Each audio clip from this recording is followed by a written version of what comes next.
Hello, everyone. Just wanted to check if you could hear me before we start. Yep, sounds good. Cheers.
Hey folks, sorry for joining so late.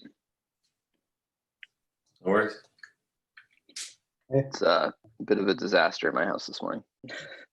Oh dear. Chasing kids around and trying to get people fed.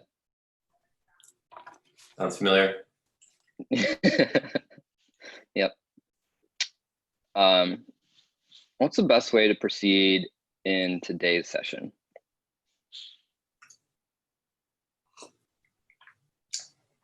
That's a good question. Looks like Benji did his homework. Yeah, I am- definitely didn't leave it to the last minute. It's like 2 hours before the call, so definitely not last minute. Good enough. The outcome of, I was there for almost all of last month's meeting, but the outcome of that was the creation of a kind of a hybrid thing, and then also the exploration of one of, right? That was what we'd wanted to proceed with Yeah. from last time. And striking out number 4. Right. Mhm. Why don't we start by kind of going over those things then? Sounds good. I like it. What's everyone's favorite collaborative text editor that deals reasonably with code formatting?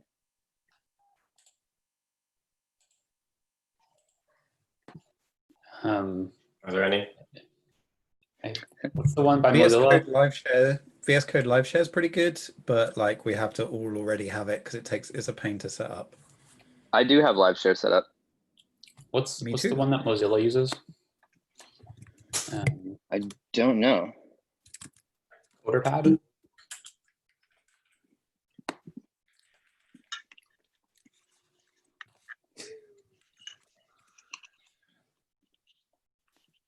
Do any of the other like online versions of VS Code support multi-editor yet? Code Sandbox or something like that? we have a thing called CoderPad at Shopify. Let me know if you can use this link. If Oh, this link- CoderPad could work. Yeah, let's try that. I think it's technically for interviews, but if it works for this, it works for this. Nice. Does this mean we're all technically interviewing with Shopify? My team is hiring. I would not say no.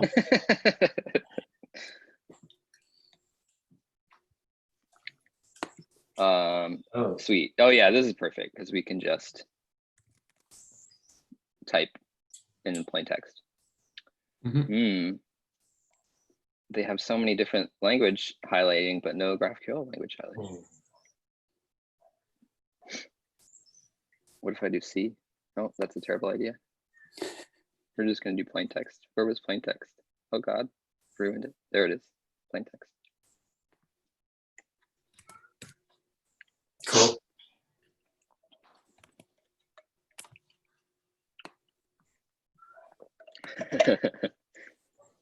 Really?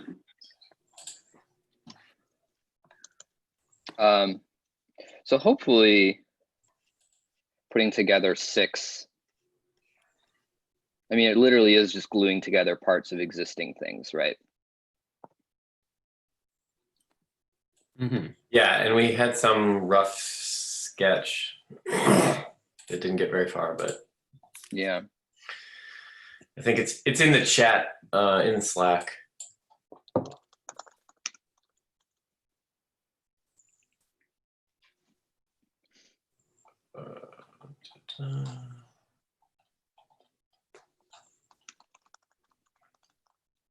Yeah, just a couple bullet points. Ooh, maybe it says markdown. It does. All right, we're gonna do. Oh God, have I? No, it's Oh, all good. there. Good, I Just didn't. your previous plain text content is preserved below. Cool. Oh, neat. Oops, there we This is sweet. go. Benji's gift. Just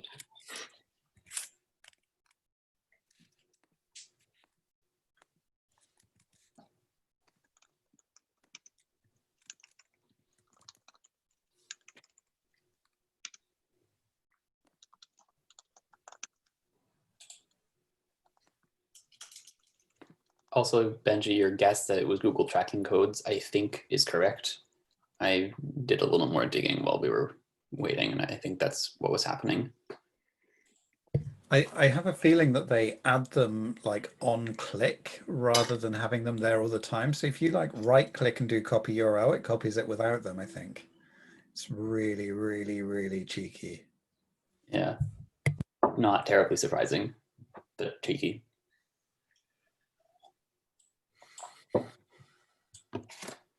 Oh, I don't have to keep muting my microphone. I'm using headphones for a change. There we go. Hooray. If you hear my kids screaming at each other in the background, I apologize. Yeah, ditto. It's gonna be a common refrain. I really like the AirPods for meetings.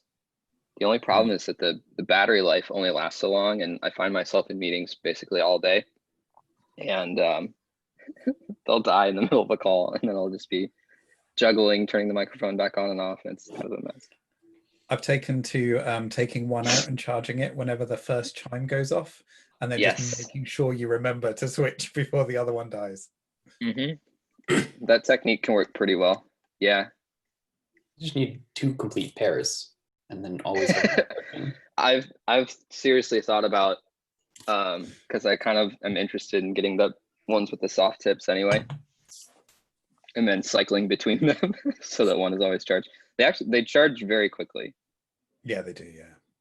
We found an extra pair under our couch. Like me and my partner Lynn both have some, and then like I don't know where they came from, but there's a third pair in our house. You had a friend come round sometime, no doubt. For a while. This is what happens at Silicon Valley house parties. Amazing. Not Portland house parties though.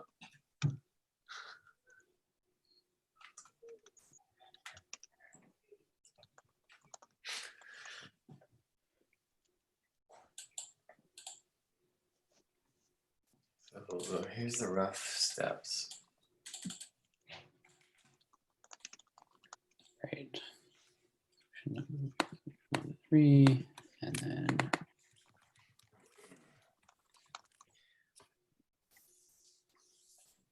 Mhm.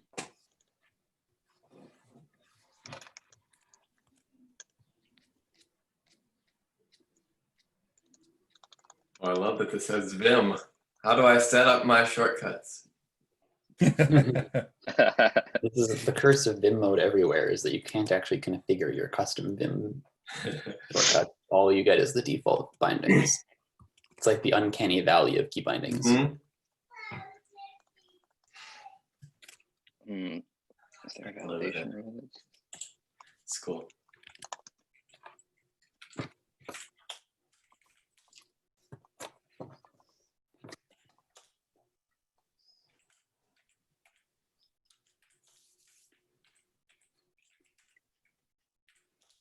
You want to just be able to paste in a link to your dot files repo, really, don't you? Yep. Just paste that in and have it auto pull everything in. That'd be lush. I don't even use a repo for my dot files, oddly. I put them all in Dropbox via Symlinks. Hmm. I think that makes me kind of weird, but it actually works pretty well when I want to switch, because I don't have to do any manual syncing. It just auto syncs across all of my machines. I use Linux and Mac, so I like to have subtle differences between them and machine local things. So I don't like fully syncing them, and there's often bits that I don't patch add in. Well, But that's yeah.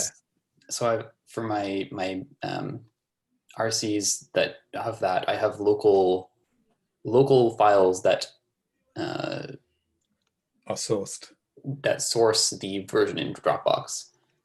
Mhm. So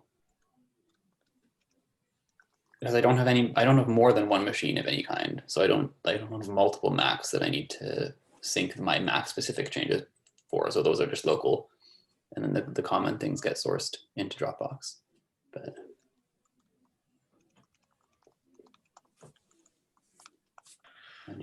this whole setup will get a challenge when I actually have to replace the machine I'm on now, because it's from 2013, so it's about on its last legs, I think. Yeah, I replaced my 2011 iMac recently with one of the new Ryzen processors. Oh my God, it's so fast. Really? So I've heard much. good things. Oh yeah, I got 24 threads effectively and 64 gigs of RAM. Is Oh my God. amazing. A 5 gig per second SSD as well. Yeah, it's wipes Here the I floor with the am. Mac. Absolutely. Here does. I am doing all of my work on like a 4-year-old low spec 13-inch MacBook Pro. Hmm. I can like feel it start to sweat whenever anything important happens. Yeah, plus it will get slower as the year gets warmer. That's probably true. Yeah, To find the coolest room in the house. It's probably about as fast as the one I'm on right now. It's a 15-inch and was spec'd well at the time, but it's also 4 years older than that. So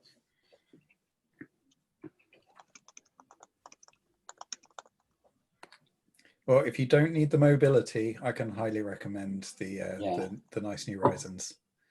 well, They got the no, Zen 2 or Zen 3 or something's coming out shortly as well. nobody needs the mobility anymore. Well, that's true. I have like an old gaming tower I built that, even though it's probably 4 years old, is probably still considerably faster than my Mac. And it's definitely has better graphics performance, although I don't really do anything too graphics intensive. Maybe I should just reconfigure that as a work machine. This is the thing is, like, ever since I went into management, I don't actually do anything that pushes my computer anymore. Like, I could do most of my job from an iPad. That's actually a good point. I think the thing that melts my computer most is doing Google Hangout calls with like 20 people on the line, and they're just like trying to get it in grid view where you have multiple simultaneous video feeds. Yeah.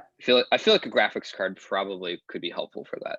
But I don't know, maybe it's more internet throughput than graphics. I suspect it's Google's hacky version of grid view, which they launched in the last 3 weeks or whatever.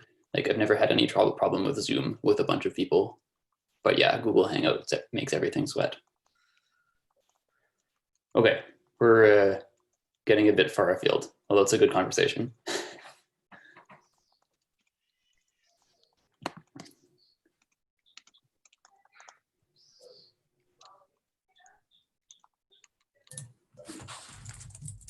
Mhm.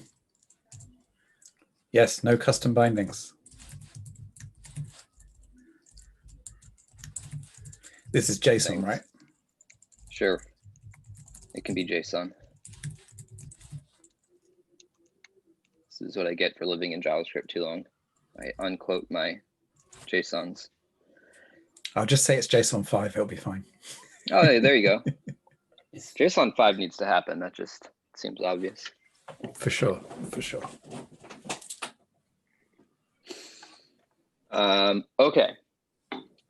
This is, I mean, I think there's a lot of ambiguity in what all fits in solution 6, because some of it is probably dependent on Vince's exploration of literal types. So I think that's maybe somewhat orthogonal, but the high level idea is that an input union is just a collection of input objects, or actually just a collection of input types, period. It doesn't necessarily have to be constrained to objects.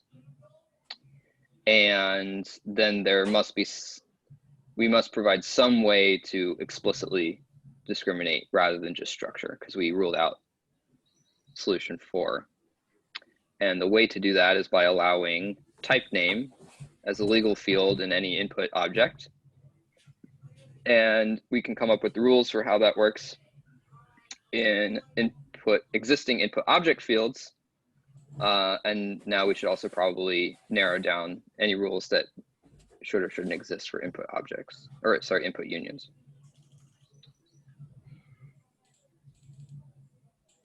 And what to do about scalars.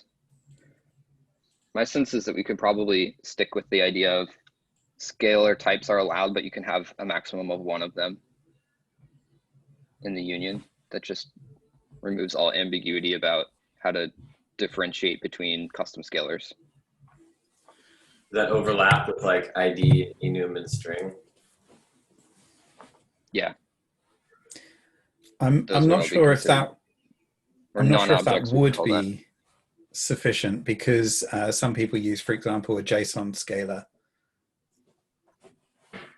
Yeah, Would that Well- be able to be differentiated? I mean, as long as it serializes with string, I guess. But even then, like, what does it look like? If you've got type name int, then like, is it just like a free form integer? in No, an it object? would just be the plain value. So, for example, if we have input union, test union, scalar, and this thing is going to be either an int or, I don't know, then I should probably be doing this in a block so the formatting doesn't get all messed up.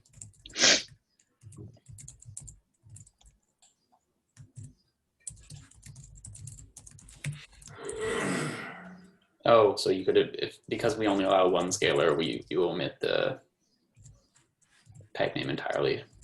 Yeah, Yeah. Okay. Sure. Why not? and this is, I mean, this is really narrow to support the very specific, somewhat popular use cases that come up in building custom like filtering and sorting APIs in the input, where you often want to be able to say one thing or many things. And in the case that it's one thing, it's usually a string. In the case that it's many things, it's some and or like some rule that you describe with an object comes up a lot. And then having to wrap, like in the common case, then you end up having to wrap everything. Yeah.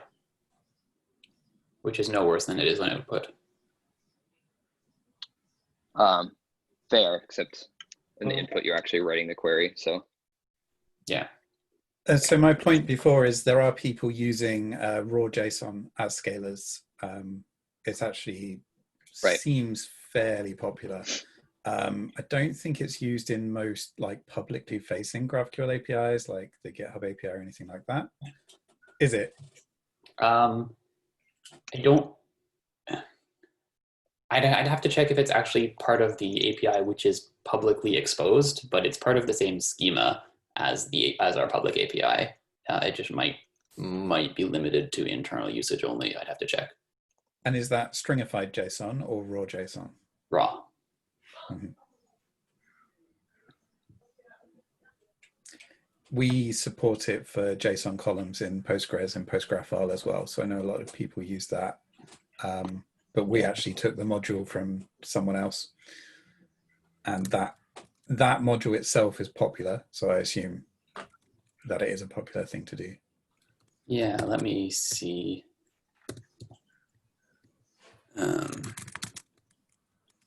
So it's there it is in our schema. Public. Yeah, raw JSON is exposed in our public schema, both on input and on output. So Nice. there you go. The GraphQL type JSON module on NPM has 800,000 downloads a week. Woohoo!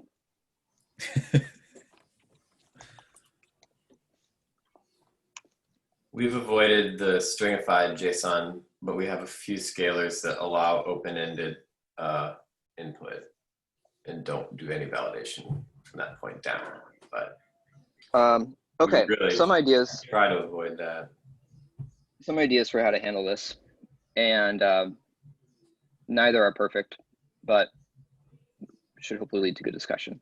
So one way we could handle this is to say the algorithm that we originally stated stands, where barring some disambiguating field like type name, implementations should just go in order. And they should start at the first one and then work their way to the second one and the third one until some type matches, and then that's the appropriate type. Obviously, for this particular example, where a raw JSON field is the first member of the union, every single input is always going to be raw JSON, and that's probably a surprising result if you built an input union. So pros, the algorithm remains straightforward. Cons, this is a pitfall. Another alternative that could work is, in addition to saying, hey, we only allow one scalar, however, that scalar, you need to evaluate all objects first before you evaluate the scalar. So a scalar is like a last checked type in the algorithm. And presumably implementations will be smarter than that. And if they see that the type of, the raw type is a string, then they don't need to go check every single object first. But in the case where your custom scalar is an object and your structural types are objects, then the scalar must be checked last. Which would also kind of be a foot gun in the event that you typo one of your input names in the object and it gets accepted as a raw scalar instead of the type that you meant. Yep. That's actually going to be true with any custom scalar, right? Because the vast majority of tools are going to see a custom scalar and then omit any build time or design time validation rules. So even if your type was just raw JSON, forget input unions. You could type 3, you could type null, you could type true, you could type an object, you could type an array, and graphical is going to look at all those and say it looks fine to me. In fact, you could do that even if you said date time, and that's the impetus for the custom scalars proposal. But yeah, any input union that contains a custom scalar is going to drop a huge amount of validation logic. Unless double underscore type name is provided, you could use that as a, you could still use that as a shortcut to a very specific type. So honestly, if we end up going this approach, because like it very nicely mirrors the output scalars in almost, sorry, the output unions in most other ways, Yeah. I would almost prefer we just, we punt on this and say like version 1 of input unions does not support scalars. Then like we will have a conversation about scalars that looks at input unions and output unions, because those are basically symmetric now, and we should solve it once for both of them.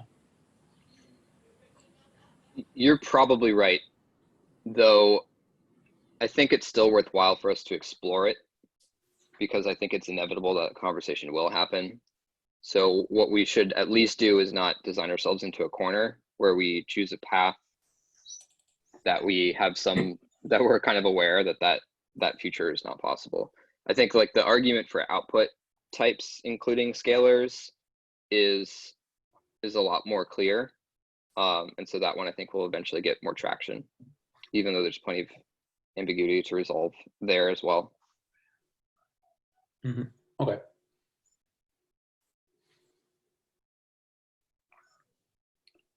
So when we say max one scalar, we're not saying maximum of one disambiguated scalar, but all together. Like I'm thinking of something that takes in an ID of some unknown kind, and it could be a integer or a string or some set of inputs.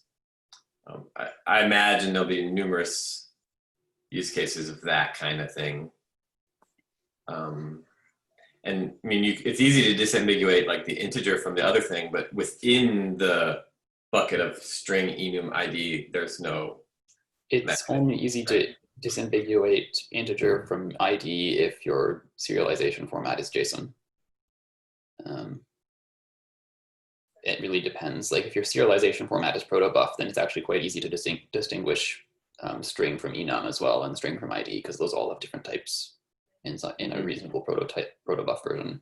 And conversely, if you're using something that's less expressive than JSON, then you can't even necessarily disambiguate string from int on the wire. I mean, if we were talking about protobuf only, like all of this would be easy. If you have binary serialization, you can just put a flag for the type and yeah, but everything. There's no problem. Like this would have been done 2 years ago. My point is 5 years ago. 7 years ago.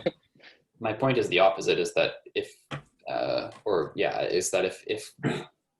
you're using a serialization format that is less expressive than JSON, which is something that the GraphQL spec permits you to do, then we can't even assume that you can reasonably distinguish int from string on the wire.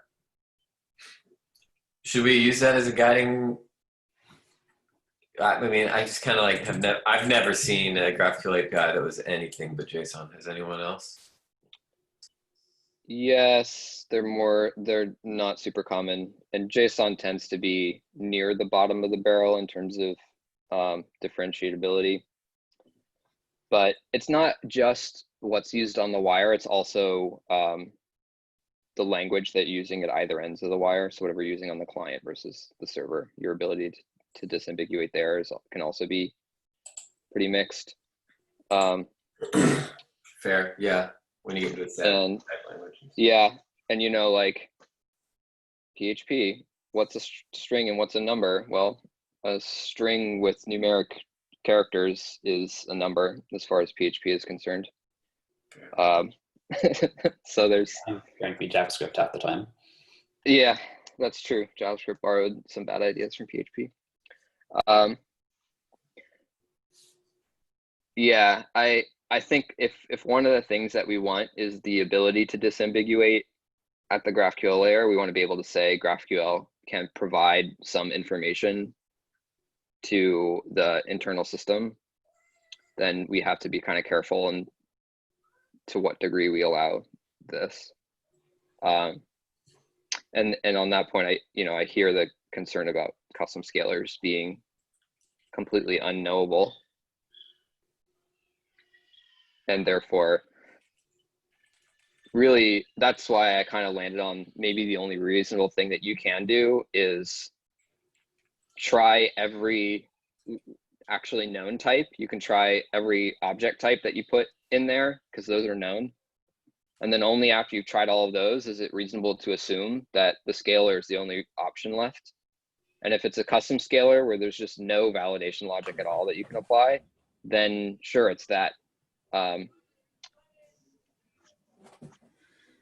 think that's the best I can think of to do disambiguation. We can just logic.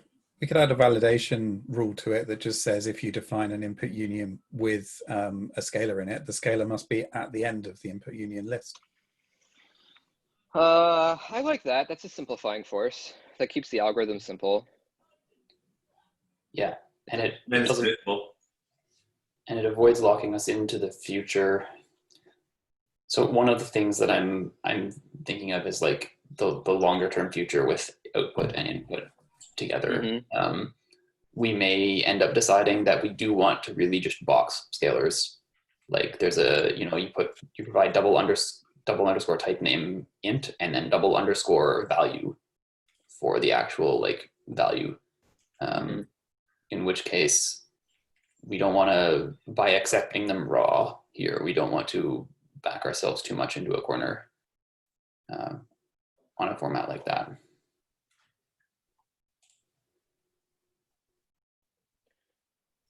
Right. So you're saying by ensuring that we're careful about where scalars can be placed, that buys us the opportunity to do that in the future. Yeah. Mm-hmm.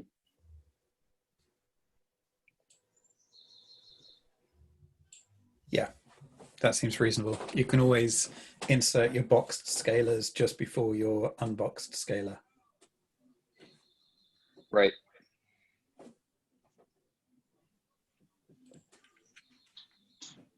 All right. Do I have a tiny visitor?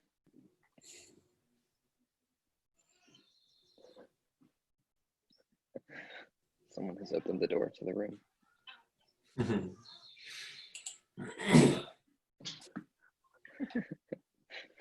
Oh, ran away. Okay, I think this is starting to take clear shape. I mean, what we have here is a bunch of notes, but I can see how it would be assembled into something that's a reasonable proposal. So the type name step is easy and obvious. The scalar disambiguations happen. I don't have a whole lot of extra thought around the literals. I didn't do my homework this month, so I don't get a gold star. But that's something we could also take a closer look at. Right. The two variants. Oh, go ahead. Sorry, I won't say. My main concern with this is the double underscore type name. In particular, what its effect is on existing GraphQL schemas, what it means for sending input objects in general. So like, should a client always include it, or should it only include it for particular fields where an input union is expected? And if so, how would it know? Because many clients don't even do introspection or don't need the introspection, they just send queries. But I'm concerned that sending the type name to a server may raise validation issues for if the server is older than the client, for example. Right. So is that backwards compatibility or forwards compatibility? Either way, yeah. Compatibility between new client and old server. Yes. How should we think about that? So new client presumes that they will be doing some amount of development time testing against their server. Like this, it should not be a surprising result, right? Because it's not like a server gets older with time on existing clients. So this is about how can a client wants to adopt a new version of the Apollo client comes out and it supports input unions and it includes this type name field. Yeah. How do you keep yourself from upgrading to it and then finding that every single query starts to fail because your server doesn't actually support these things yet? Also a concern for universal clients like Graphical and Altair and things like that, though they would normally be sending like just raw JSON variables, so they may not care. But if they were to have something like OneGraph's Graphical Explorer that helps you to build the input for a mutation, that would need to know as well. And it needs to know in a generic way. So this issue would arise if the client took the position of always sending the under type name for all inputs, which is plausible, I guess. Like I know Apollo, right, puts that in every type on a query. Yeah. Well, the question would be, how would it know not to, or how would it know to? Like, if you wrote your operation, would you need to add a directive or something to tell it you need to include the thing? Does double under type name show up in introspection right now? Like if I ask for the fields on an object, do I get double under type name in that list of fields? No, So. not for input objects. I mean, for output objects. For output objects, yes. Yes. It might get filtered out of Graphical. Because I was gonna say, like, if it just shows up in introspection, then like for Graphical and all of the other tools that really care about being kind of supporting both sides of the version divide, that's an easy way for them to check, because it's either there or it's not. Another way we could do this is we pair this with the introduction of input objects. So at least if you can access introspection, then you can look for the existence of input objects being a type that the server knows about, because it'll be part of the introspection type kind enum. If that's there, input unions, then not input object. Sorry, input unions. If that's there as part of the enum, that implies that it's safe to use double underscore type name everywhere, because these are going to be part of the same proposal. So that's at least a trick that we could use for tools like Graphical or GraphQL Explorer, so that when they do their first pass on introspection, then they can sense what's legal and what's not legal. For tools like Apollo, they would probably need to do a similar trick, right? They do pull introspection to do some code generation, and they would need to use that as some knowledge on whether to include this or not. But admittedly, I don't know enough about Apollo client to know what their code generation restrictions are for input specifically. Yeah, I mean, they could you don't need to do any introspection with Apollo client at all. They don't generate like TypeScript types? You for can, inputs but or you outputs? don't have to, and many people don't. I see. I suspect what they might end up doing is just cutting a major version and saying, like, use Apollo 8 and later for input union support, but also they don't work on servers that don't support input unions. Or just add a flag, like turn it on or off, basically. Yeah. But you actually, I mean, you probably wouldn't want to send it as part of every object, right? That would be the lazy client's approach. It would certainly work for servers that support it, but you probably only want to include it on a input object that has some likelihood of being provided to an input union. I would agree, but pragmatically, the lazy client approach seems to be what everybody does on queries. So I would expect that to persist, rather than trying to figure out when and when not to send it. Just send it all the time and ignore it when they don't need it.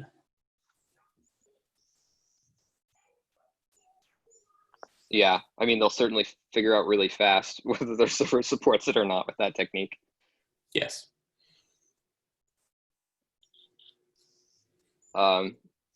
Yeah, advice to have a configuration flag or something as part of your app config to include that automatically. But also, if there's no, if you can use Apollo client without any code generation, then how would you even know what type name to provide?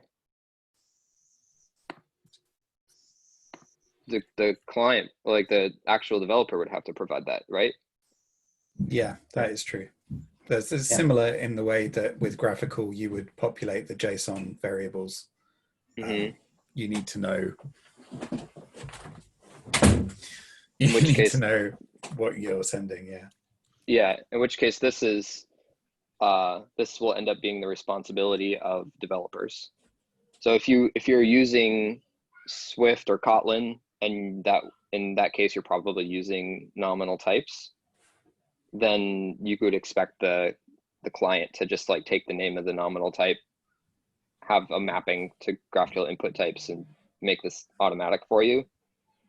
But for JavaScript, I don't know how a tool like Relay or Apollo client would deduce this automatically. Well, separately, I'm hesitant for us to always send type name with all input objects. You know, just because your client says, "I know what this is," I'll send the type along as well. It just seems like unnecessary bandwidth for things where there is no ambiguity.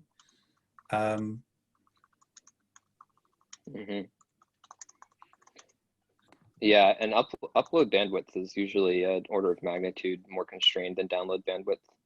So including type name all over your query because you just want to always have that information is probably fine. It probably gzips well too. But you should always be a little bit more cautious about upload bandwidth. This is probably not the long pole on upload bandwidth though. No. It's not like people are passing up like massive multi-dimensional input objects on the regular.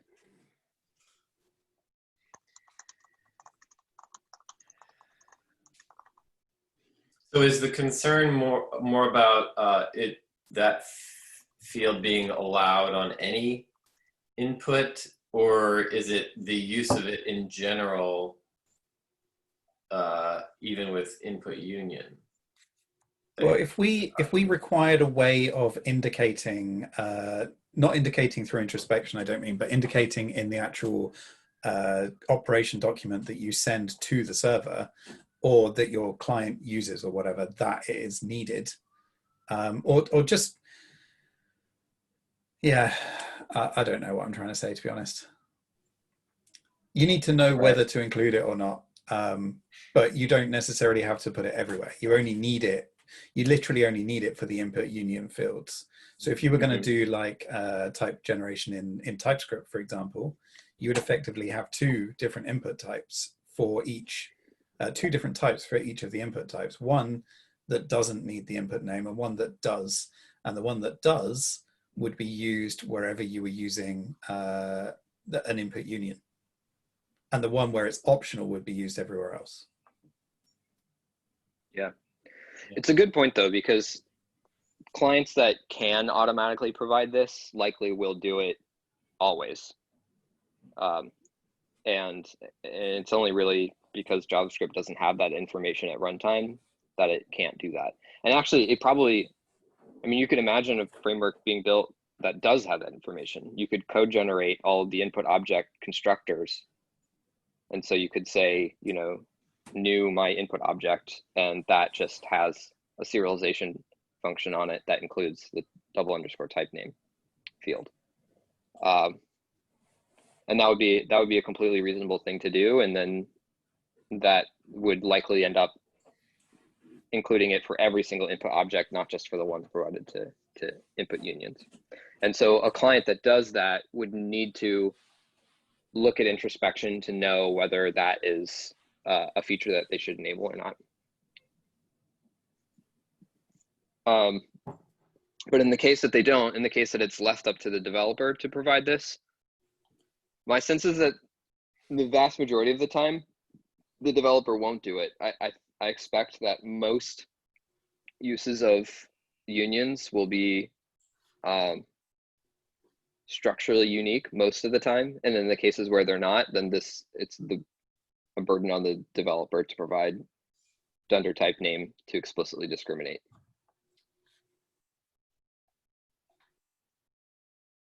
That's assuming we choose to go with structural uniqueness. Oh, well, yeah, okay, never mind, sorry. Yeah, not a requirement, but like in the scenario in which your input union just naturally happens to be structurally unique, then developer probably can just completely ignore this topic.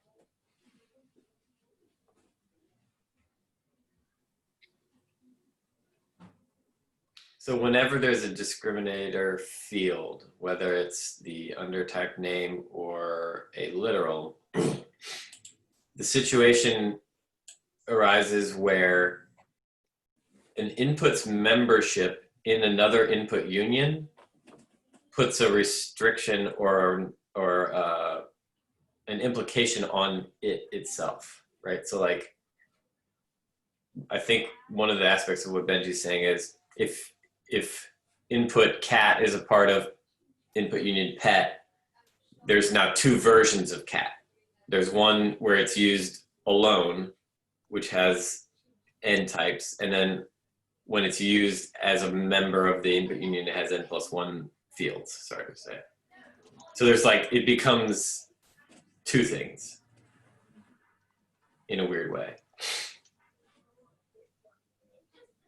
Because if you were to make it so that your client, no matter what language it's implemented in, only ever sends the dunder type name if it's for an input union, then we don't need to worry about backwards server compatibility. Because if you don't have input unions, you're never going to get dunder type name on an input. Right.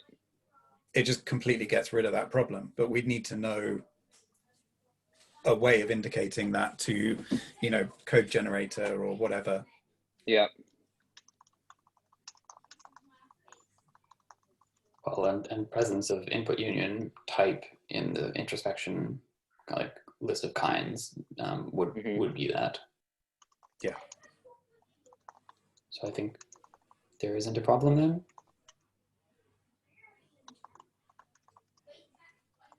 Yeah, that seems reasonable.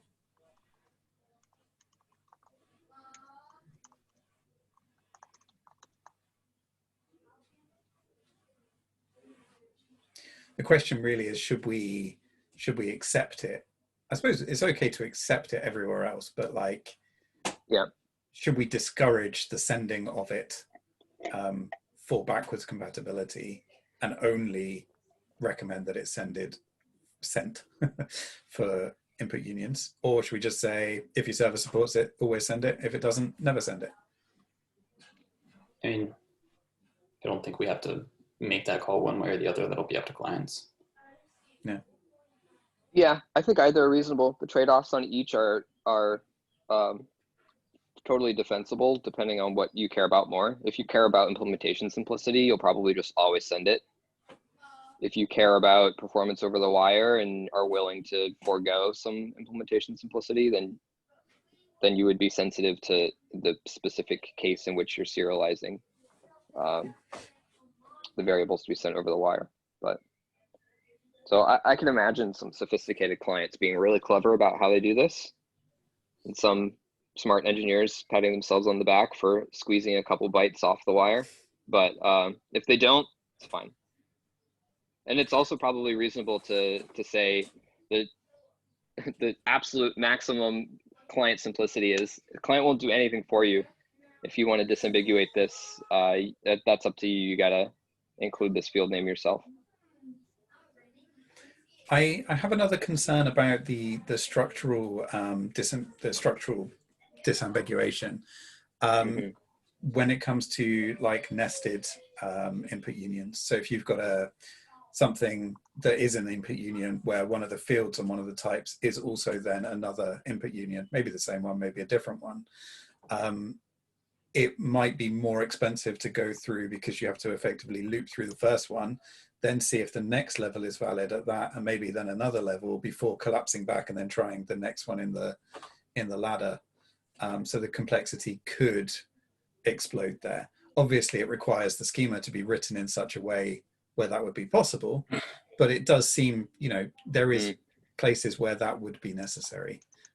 And a server might want to say in that case, well, we require that you provide Dunder type name, which would be nice. But at the moment, what we're specifying is up to the client whether or not they specify it, which is taking that choice away from the server. So I implemented a real simple version of the structural comparison some long time ago, and I just used field names. Like, I didn't look at the types at all. So the nesting thing disappears there when you just don't even pay attention to the type. So you just like, it matches if you can determine a match based on just what the fields are. I think, yeah, I think that makes sense. I think if we, I don't know what, Lee, you were the one who originally had the idea of like order-based structural discrimination.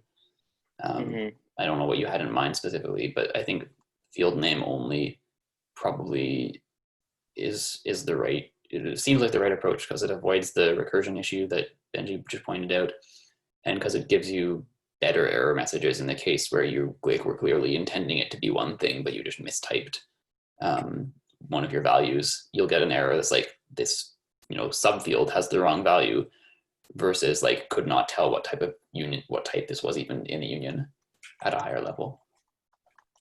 Yep.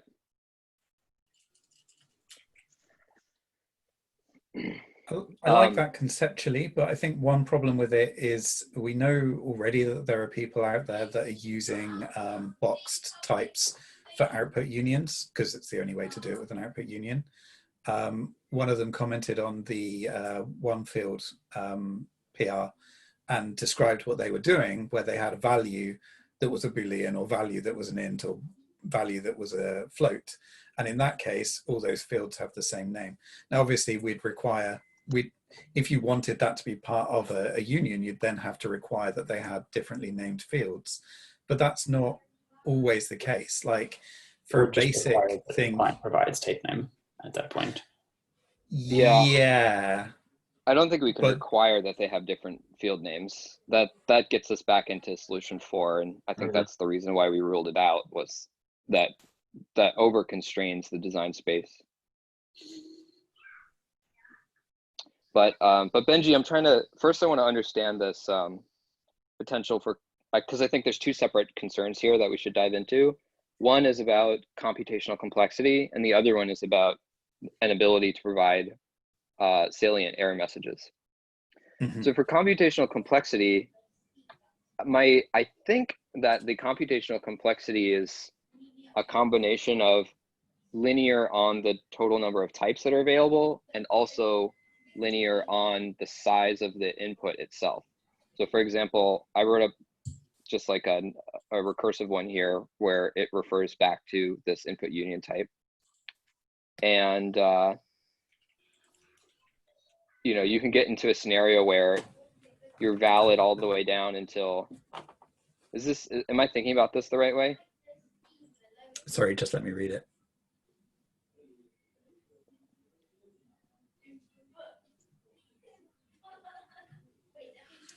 Yeah, so if you imagine this, but where the whereas there's maybe a couple of different types of input unions that reference each other, and the input unions themselves have many types.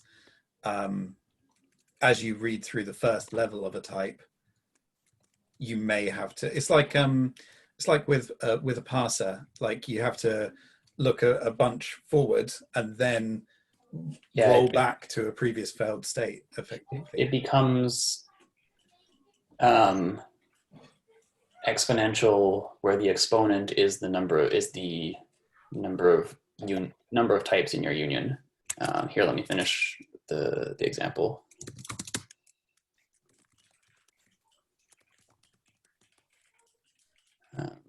So yeah, it's like backtracking in a parser. Like even if the number of types there is not complex and the actual input itself isn't very large, it can, I think, blow up. But I don't have a CS degree, so Neither do I, man.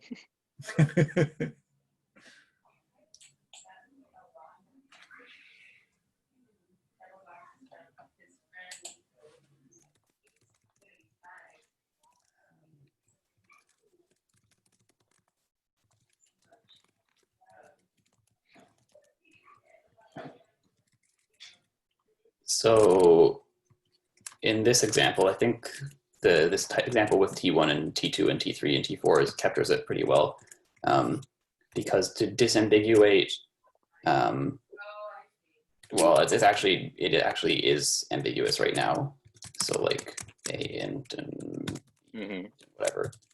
But to disambiguate, no, actually it works. Sorry, it works better this way.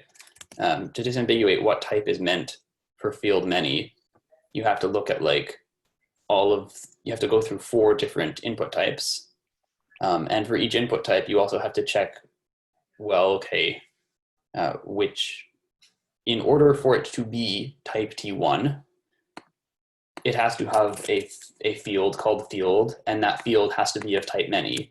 Well, okay, is that, like, it has one field type field, but is that field of type many? Recurse. Okay, well, now I have 4 types to check. Does it have a field of type field? Yes. Is it of type many? Recurse.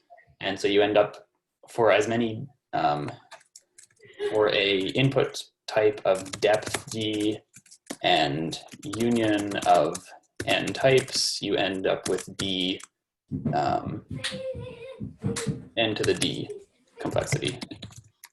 Right. Which for reasonable values could still end up pretty large. How does this one even ever end? I mean, in this case, it doesn't end. Well, like, the input itself at some point ends, right? Yeah, So you have to true. you have to run it against some input. So, you know, what's the best way to make this real deep, real fast? Yep. Then what? Field nil. So now here you have to check. It's going to check this many levels deep across 4 different types before it finally realizes that every single possible branch is a failure.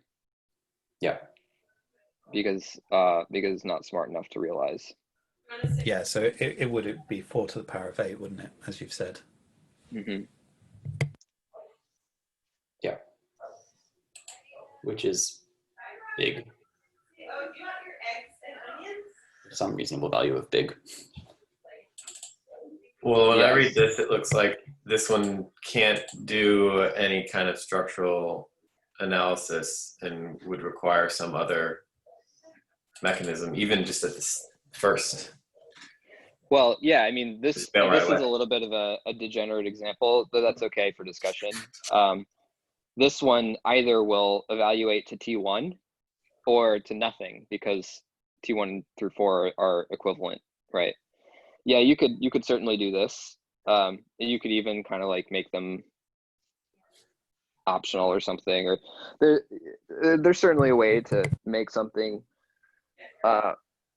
in some scenario where that's the only kind of reasonable way to evaluate it. Either the first type is the right one or none of them are, but you still kind of have to check all of them to figure it out. Because if the first one fails and then the other 3 are still computationally complex to check, even if you know that they're not intended, you still end up having to kind of crawl the entire type tree. Well, I think having a tree style input is a common requirement. I certainly have a client who uses tree based stuff for representing links and checklists and whatnot. So types that enable this are going to be used, and I think if we're going to support this, it would be good to enable the server to say, you know, I require the input type, the Dunder type name is used, because otherwise you could send me an input that would be too expensive for me to check through, basically. That's interesting.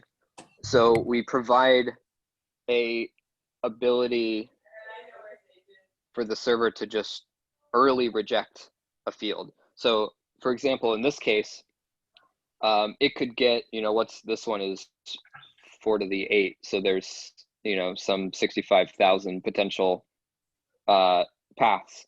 It could get through the first 100 and then bail and say, hey, I tried for a while and I couldn't get this right. Rejected, please include type name in your input.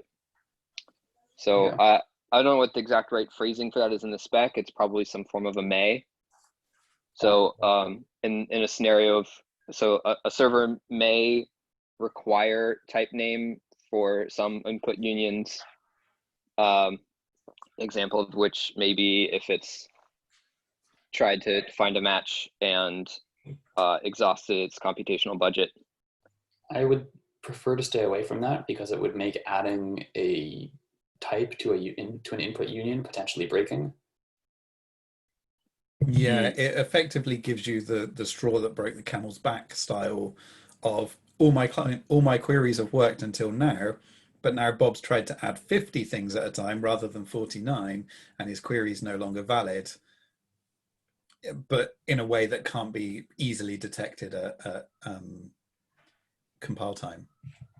Is this something that we could maybe find a schema validation rule that could help us spot the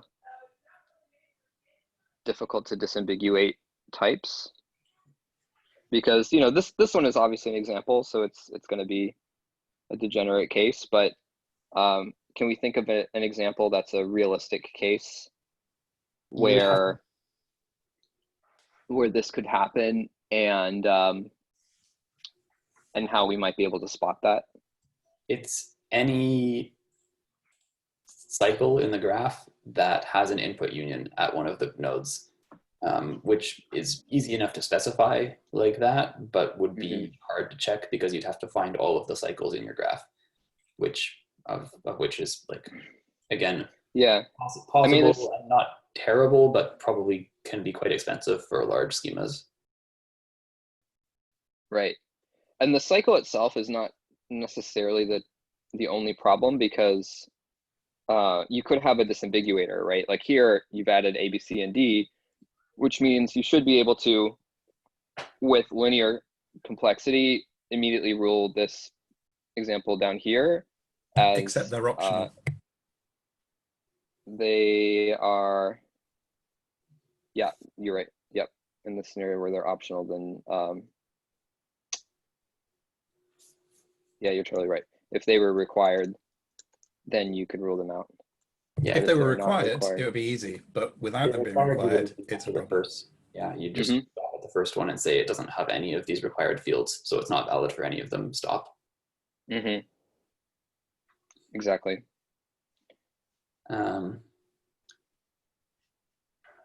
Yeah, and of course the other option is the one that we already talked about of you don't look at the values at all. You only look at the names to disambiguate.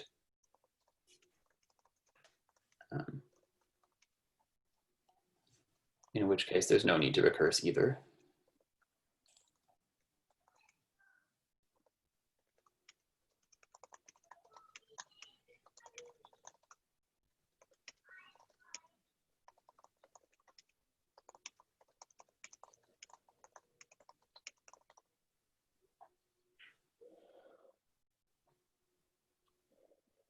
Yeah, I made a note up there because I can imagine a case where even if these were required, you could find yourself in the bad path because you just kind of check the fields in the order that they're defined, and you still end up going down this rabbit hole just to find out if this first field is valid before you move on to the second one. Yeah. But the second one would immediately remove the need to go deep. Maybe that's not enough because these could also be required, which takes that away.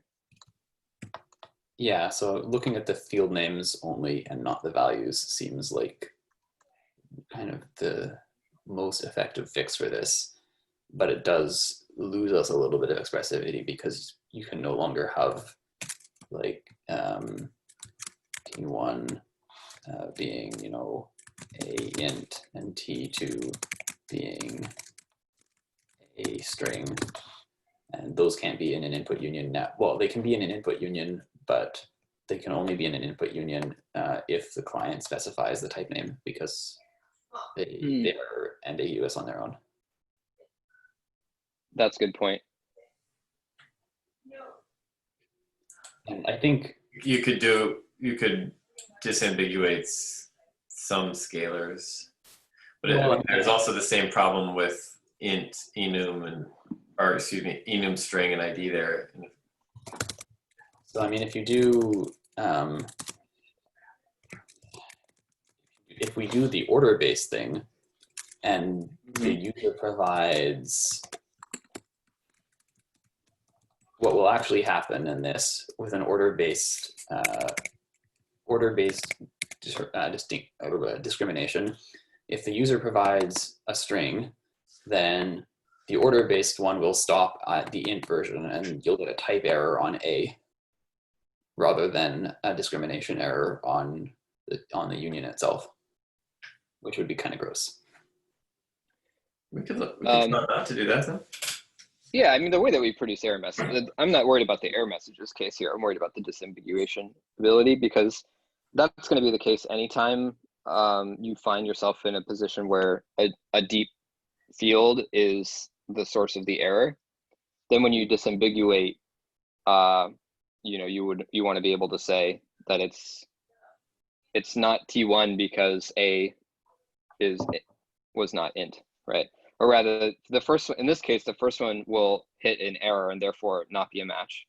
The second one will not hit an error, and therefore this will be T2. But if you had, I don't know, like this as an example. The first one wouldn't hit an error. The first right? one would not? In the world where we do field name only discrimination, because we don't because we don't want to do the infinite or the end of the D recursion. Oh, sorry, I misunderstood what you were saying. Yeah, this was a kind of an unfortunate corner case if we do field name only discrimination. Field name only avoids the crazy like n to the D complexity case, but it means that a situation like this, it would choose T1, and then you get an error on field A rather than correctly choosing T2. Right. Yeah, I don't know that field only disambiguation would be enough. I don't know that it solves the runaway complexity case either necessarily, because you still would need to recurse in to check the field deep within, right? Yeah, you wouldn't, because there's no, you don't care about the value at all, right? All you care about in this case, like all of this middle stuff goes away, and all you care about is, oh, it's got a field named field, and the value is irrelevant. And you still have to disambiguate all of the subfields, but each of those, it becomes linear on D rather than end of the D.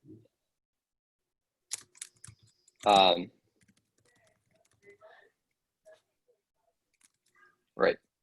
In that case, it's actually identical to one of in its disambiguation rule, right?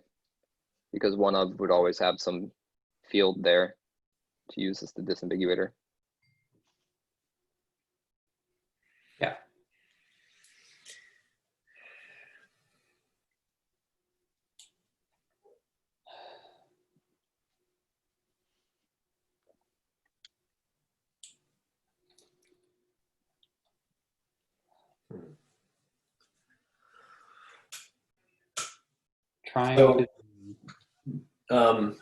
General thought, like one of the things I'm noticing is even as we went into this with some confidence that like a hybrid solution may be possible, like there seem to be corner cases and edges like littered all over the place. Yep. And that's likely because this wasn't baked in from the beginning, and so like a whole host of assumptions and usage patterns exist out there in the world, and because of that, shoehorning this in like is probably going to run into these edges all over the damn place. Yeah.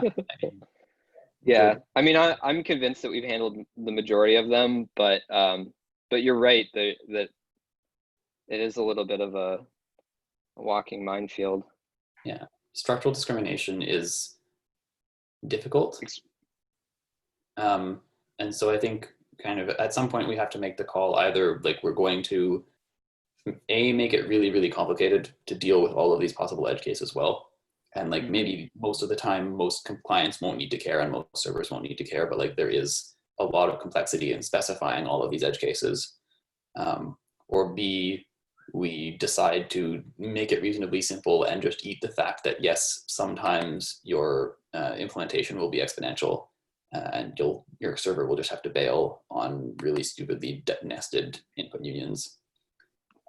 Or C, we decide that we require an explicit discriminator at all times, and we give up on the kind of structural discrimination or any kind of implicit discrimination. Yeah. Just to have some mental breath on this, maybe we should change subjects for a moment and then come back to this. I have a different take on the one of proposal that I'd love to kind of type out and hear what you all think, if that's okay. Sounds good. Yeah. Cool. Does. But yeah, feel free to keep taking notes on the above. sure. I'll just make some white space here. For sure, I'm just going to capture that. Don't know what the error messages heading was for, but I don't think it got used.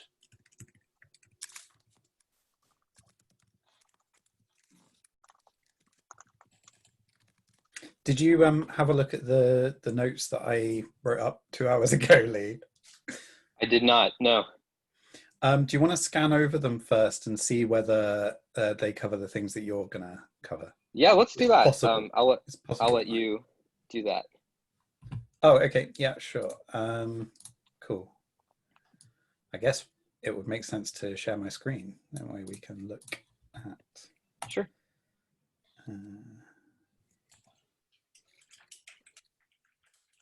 One of these. I'm sure it's one of these. Come on, Zoom. Help me out. Exploring of. What's a reasonable screen size?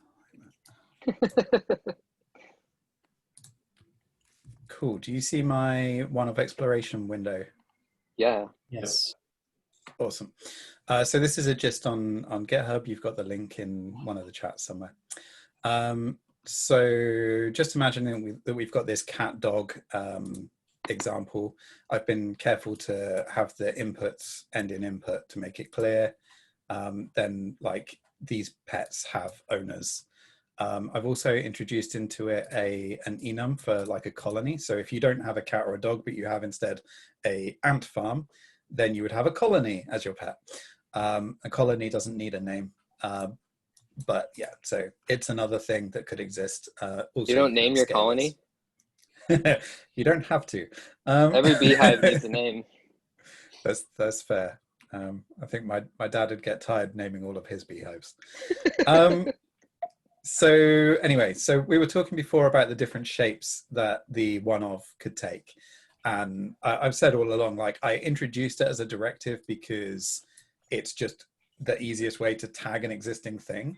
But all of these that you can see on the screen currently, they're all like just identical equivalent forms, syntax for this same thing. So all of them mean exactly the same. No difference whatsoever, just in expression. These ones are interesting here in particular because one of the things that I've said about the one-of is that it requires exactly one field and that field has to be non-null. So this makes that very, very explicit with the non-null here. So that But third it's box also- is actually not quite right. The fourth box is the correction on the third box. Effectively, yes. Yeah. But in the same way that like one of these has to be non-null and one of these has to be non-null. And in this case, it's indicated by the one of or the input union. This one, it could be indicated by the fact it's, you know, in this form. This one, interestingly, could allow for other things and then the structural stuff, but I don't think we'll allow for that. Then there's solution B, which is like a simplified version of this, where you have to set the field name to be the type name. So in that case, you'd have like cat input, dog input, colony type. And in that case, since you already know that, you can simplify it right down to just like a regular union, effectively, but it's a boxed one. So when you use it, you might have a mutation like add pets, which takes a list of pet inputs and returns an array of pet. We won't worry about what pet is. So your mutation would be the same, like feed that into the add pets. And then your pets array, here's your list of like valid inputs for this. So a cat, a dog, the colony would just be the enum value directly, an integer would just be a number directly, and a rational would just be a rational number directly. Nice rounded pie there, so definitely rational right now. For solution B, it'd be basically the same thing, but the keys obviously would be the actual type names here. And that's basically it. And then you could nest them. I've given an example here, but basically you'd have the same keyed base input one with its values, and then whatever the next layer is, in this case, it was a list of another enumerable type, one of type. And then that would be, again, objects with just the one key defining what type it is, and then the values. So this is basically what's been proposed all along, really, other than the stricter type name. Then we can also apply it to outputs. So for a basic type, we can tag it as one of, and it will do the same semantics, but on an output type. If we want to use it without a directive, we could express it as a union like this. So with the curly brace instead of an equals, and that would allow us to do this. And similarly, there's these other syntaxes as well that we could use. And then if you were to query that schema, you could request the pets, and this is a list of pet. So you could, because basically everywhere there's a curly bracket, Apollo will want to add type name, and other clients may as well. I wanted to see what that would do. And it turns out, because effectively the type is just a base type, it will give you pet. So that's different from a regular union, which would actually give you the underlying type name.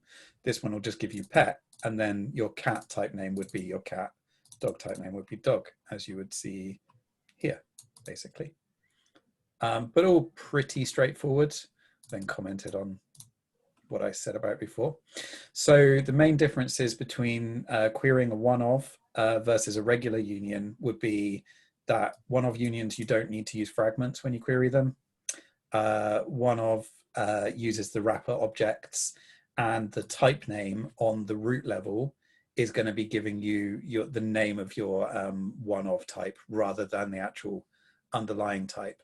And that is a slight drawback in that if you haven't queried a type, you won't know what type name it was. You'll just get back like effectively an empty object, and you won't know what the missing thing is that you didn't query. So something to be aware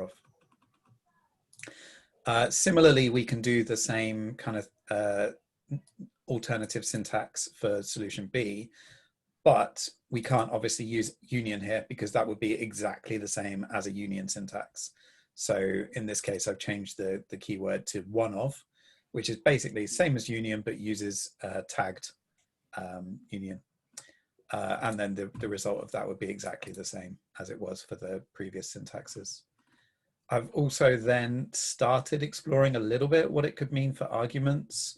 So we were talking about these finders, like finding a user by their ID or their username or their email, or maybe their child's ID, or finding the person who is the head of a particular department within a particular organization.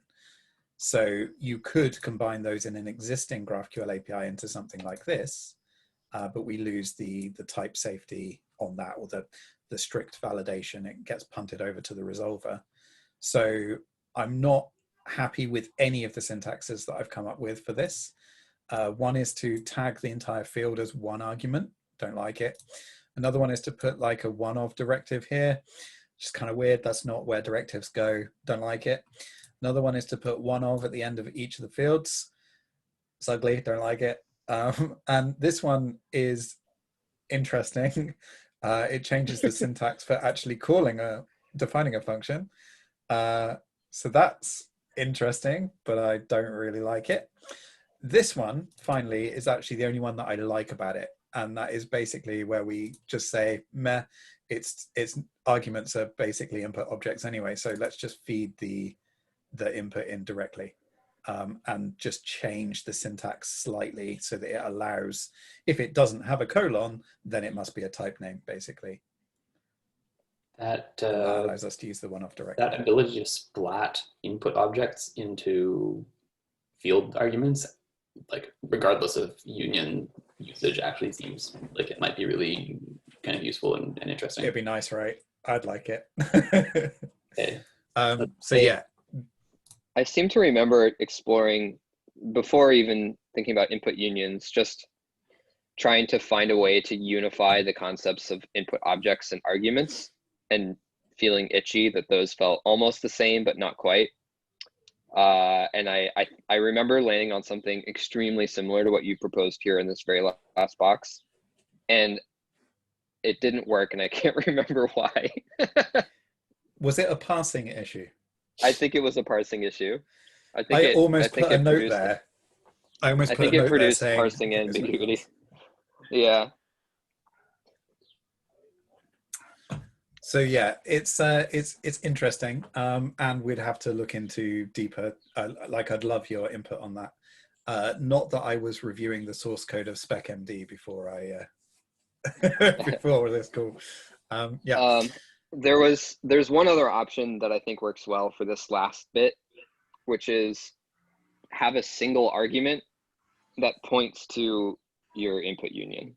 Yeah, So like the input for mutations. Yeah, mutations ended up with this convention for very different reasons, and one I'm not super happy with, but it ends up being kind of nice to model complex arguments, and it just kind of punts on this entire issue. So you can imagine a field that's person by colon, and then the by argument points to just like a typical input union, as you propose them here, and then that would just like sidestep the whole our arguments and inputs the same thing. But and actually that doesn't necessarily mean that we shouldn't pursue this. It just means that we could pursue it orthogonally and in parallel, which might be worthwhile, because then we could say, hey, can inputs and arguments become the same thing?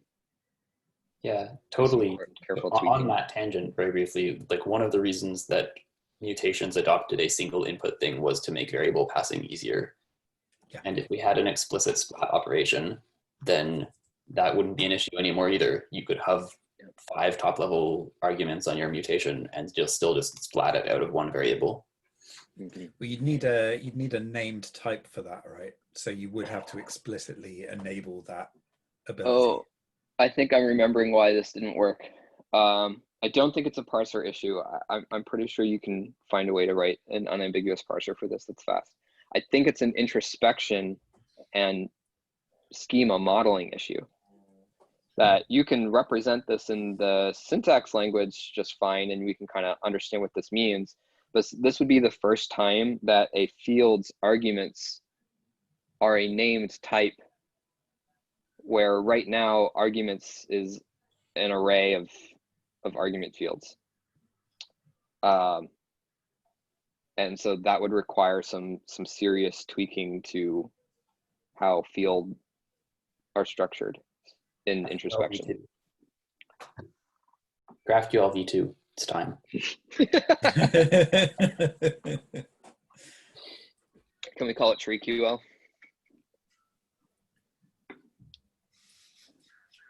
Return types are trees, not graphs. Maybe they should be graphs. Benji, thank you for presenting this. This actually overlaps heavily with what was on my mind too. So this is great. It means that we're very close to on the same page. I wanted to get an actual example of a complex input union use case, and I found one here. I'll paste the link. I'm gonna turn off the screen sharing if that's cool. Yeah, go for it. Can you post a link to that gist in the chat real quick, just so I can find it? It's in the document that we're editing. It's near the top somewhere. Oh, sweet. Thank you. I say that because I don't know what Zoom's done and I don't know how to bring it back. No worries. Yeah, I found it. I just want to make sure you can cross-reference it. I posted this Hasura example, and this is almost exactly the case that I was thinking of for, requiring sort of complex nested filter cases. And it's their current structure is actually really similar to the one of proposals. Like they use an input object as a poor man's tagged union. And it seems to work. They've designed this within the existing limitations of GraphQL, obviously. But the API is somewhat reasonable. We've done this to heavily leverage the I like that, the poor man's tagged union. Yeah. And the more pitfalls and corner cases we find with the merged solution, the more the warmer I feel about just this path in general. Yeah, me too.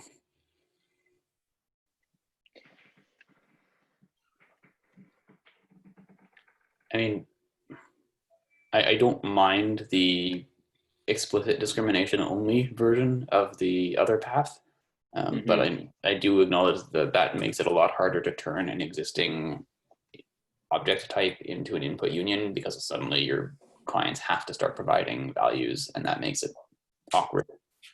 Right. All right, let's dive into this one of and kind of do the same thing we were doing above and dig through the details. So syntactically, this is really, really close to what I was going to present, Benji. I just copied this out of your doc. The only real difference was that I had used input union as a single word. Otherwise, we're 99% aligned on syntactically what this could look like. I kind of like this. As I was thinking more about it over the last couple of weeks, I really think we should prefer something like this over a directive, because it just makes it much more clear that this is a different kind of thing. This is not a regular input object. It plays by different rules, and it kind of escapes this world where the existence of a directive has behavioral effects, and then you kind of have to know about that. So we're just clear that this is a different kind of thing, and we can call it a union, which is what it is. So yeah. That part I really like. It also, I think it solves the introspection problem, because every time we talk about how do we expose directives over introspection, stuff gets really complicated really fast. And yeah, well, because I wrote this up as an original thing, and all it does is add one introspection field, like deprecation reason. It just adds one field to an input type that says it's a thing. Are you imagining that this would actually be a different thing in introspection as opposed to? Oh, okay. Yeah, I'm imagining. I think the semantics of it are identical, really, to the input object, just with that slight.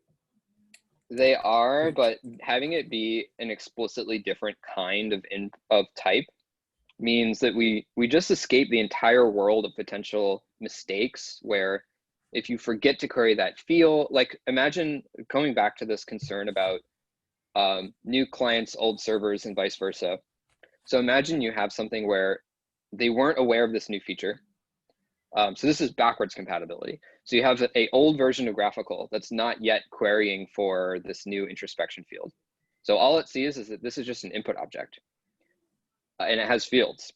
And then someone writes some query in it and it looks totally fine, and Graphical says it's fine, and they send it and the server rejects it and says, sorry, you are only allowed to supply one field on this. That entire problem domain is escaped by just like coming clean and saying this is a new kind of thing. This is just an input union type. And now these clients will look at that and say, oh, this is a type I don't understand. I know for sure that it's not safe for me to operate on this. That's interesting, because I come at it from the exact opposite way of thinking, which is if you've got an old client and a new server that supports this, your old client can absolutely query this exactly the same as it would normally. It's just the effectively the validations. Yeah, that's still true. I'm thinking about old tooling. So tools that want to make sense of a server and then provide guarantees on that. This will ensure that existing shipped clients' queries can still work, because you can imagine that historic API using input unions, but the actual shape of the queries are exactly identical, and therefore all existing queries just keep on working. But any tool that wants to make guarantees about the types that are being used, like a code generator or a client-side validator or something like that, can immediately know that they're dealing with a new kind of thing. I think that's probably going to be high value. But I admit that we're like, that jumps pretty tight into the weeds of this proposal, but.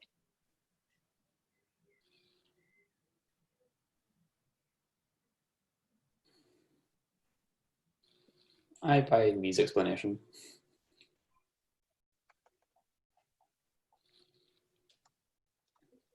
And then this, and from an introspection point of view, this ends up being really similar to all of the previous proposals, except that the actual shape of what the input union thing looks like would be different, right?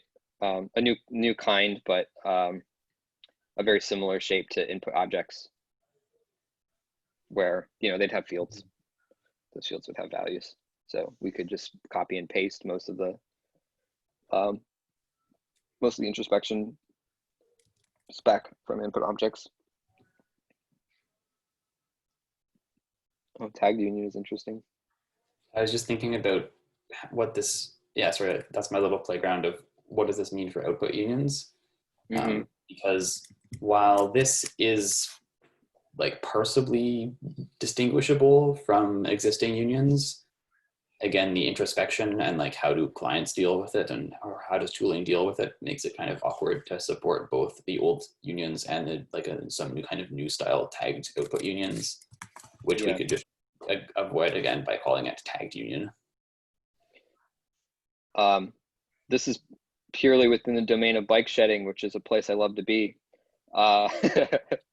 Because obviously from introspection's point of view, that would have to be different, right? You couldn't just say this is a union type with new rules now. It would have to be a new kind of thing. But how we represent it in the SDL, still a good point. So maybe we have tagged union as a type kind that represents output. Yeah, because So is there, this may not be, this may blow up the scope, but like, is there some possible future where this same type could be used in the input and the output? Like if a tagged union would work in both places? Or do we then run back into the rules of why they differ in the first place? Yeah, in general, in general, I don't think that can be done. We could do it if it was scalar only, but I think that loses a lot of the power of it, and handling those separately, I think, is too complex. So, I mean, we're getting very far afield into crazy ideas now, but I know that our schema has a lot of like, it has like object product and then has like input product input, and those are basically mirrors of each other. And so it'd be really great, like if we had you know, object product or product input, then, or like product, which also has an input product input, then we could, you know, make a union that has product in it that could work as both an input union and an output union, because like those, that mirroring between, but like, sorry, this is very far future kind of crazy idea stuff now. Mm-hmm. Yeah, I see where you're going with it. We're sort of like one degree away from that conversation, which is there a way to represent struct types that, similar to scalars, can be used both in the input and output system? Yes. I'm I convinced there's think something there that can work, but every time we approach it, we come up with some reason that breaks it. It's not super relevant for this conversation anyways, and I don't want to get us too far down that rabbit hole. Yeah. I think it's a challenging pattern anyway, because like the nullability concerns are different. And also you've got things like when you create something versus when you update something, those often need different fields. And your output's obviously going to have additional things like relations to other things that may or may not be represented as part of the input. So yeah, I think that's a huge topic. Yeah, it's a big can of worms. It's kind of provides the answer to, can we use like a one of type as both input and output? There is, as I'm looking at these though, there are extremely few differences structurally and syntactically between input and output unions. So I could imagine like deriving the rule for whether a tagged union is allowed in input or output. So you could have a schema validation rule that says you can't mix output only and input only types in the fields. And a tagged union is allowed in input if all of its members are input types, and it's allowed in output if all of its members are output types. So there actually are already scenarios where you could use them in both. They don't hit the product case that you're talking about. But you can imagine, you know, if you had this type,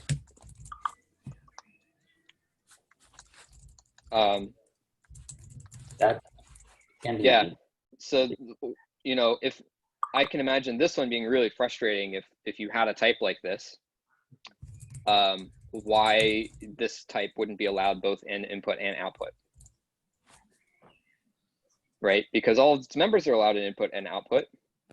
So why not this one? And you'd end up writing a scalar input and scalar output variants of these. Now, as soon as you added something like this, now it's clearly an input only type, right? But if you did this, now it's clearly an output only type. Mm-hmm. And if you did this, now it's an illegal type, because you have an output only and input only as options. And we can just straight up ban that. If you had a version of it that was valid as either, and some clients were using it that way, and then your server updated to add one more field that meant it was only valid as outputs, would those existing queries that are running just start breaking? Good question. So you have a type that goes from input output both to output only. I think that would always be a schema breaking change and not a client breaking change, because you're going to use those types somewhere in your type, right? So you're going to have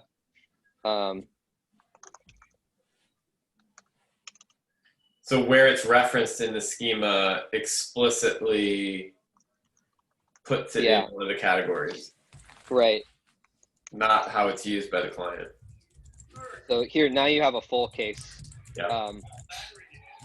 And so in this case, you have this foo top level field. Sure, that works too. you have this scalar type that's being used as an input. You have this scalar type that's being used in the output. So now any change to this tagged union that introduces a input only or output only type will be breaking. Yeah. Right. And not just like, oh, you've made a backwards compatibility breaking change, but your schema is now invalid. Yeah. And it won't write. And it'll fail to compile. So if you removed this, so you took this out, then that's interesting, because you could say like, oh, actually, I did not mean to ever use this as an output type. My one silly employee who added it got reprimanded, and now we can use it as input only. No, even that's breaking, right? You're removing a field, that's a breaking change. And so any existing queries are just going to start dying on the wire. You'd have to use deprecated. I think this would be safe. Your schema will fail to validate before you end up breaking a client.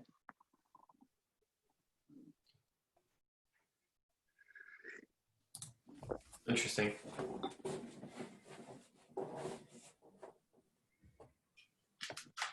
And I do like the idea of making it kind of ambidextrous for input and output, because it coincidentally happens to solve scalars in output unions, which has been like the other big bugaboo. And frankly is like, if we end up shipping a version of input unions that supports scalars and doesn't also add scalars for output unions at the same time, that's going to be a fireball of some sort, I suspect.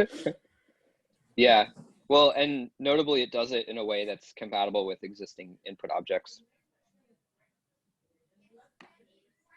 So interestingly, if you did it as a tweak of the existing types, you could actually add one of these tagged unions to an existing union,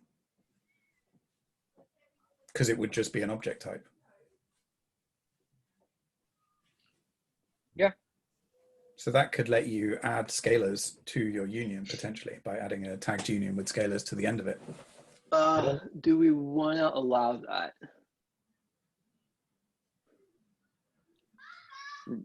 There's a question, because right now, actually, unless we added some explicit rule that says that you could do that, if this is a new kind of thing, you could not, because because unions must only have object types as their members, and this is not an object type, it's a new kind of thing, even though it's similar to an object type. So we could expand that to say that you can, but before we do that, we should make sure that it would be safe to do so. Yeah. However, I think that's kind of, we can take that question in isolation if we decide to go deeper on this type of thing. Yeah.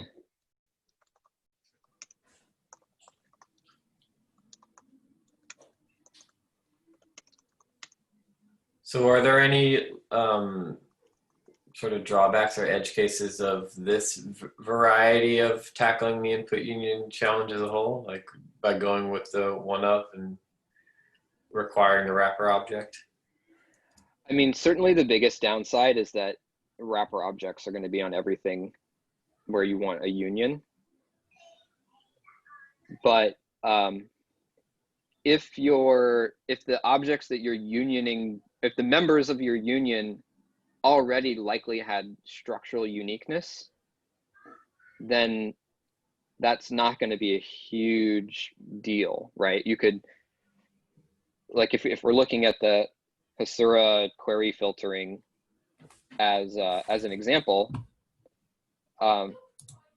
they would strongly prefer to have structural uniqueness, but all of their individual union members would be objects with a single field, in which case it circles right back to a tagged union or the one-of approach.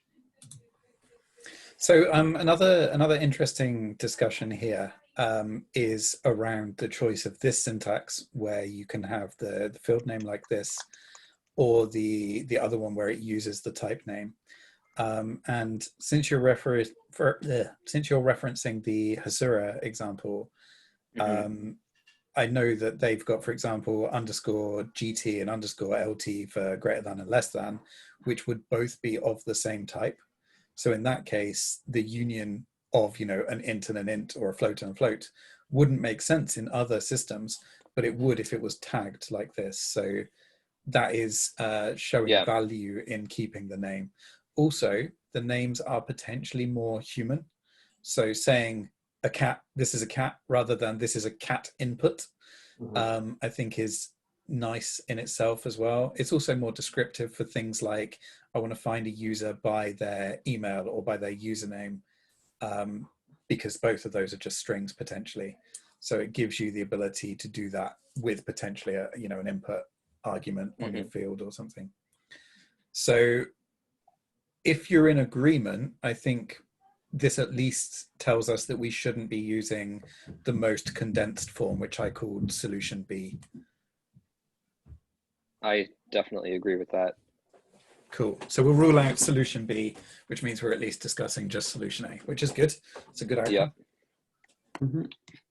Yeah, one consideration is, and this may be fine, but generally when someone adopts this a tag union on the input side, if they're trying to get symmetry, they're basically gonna forego using interfaces and unions as they are on the query side.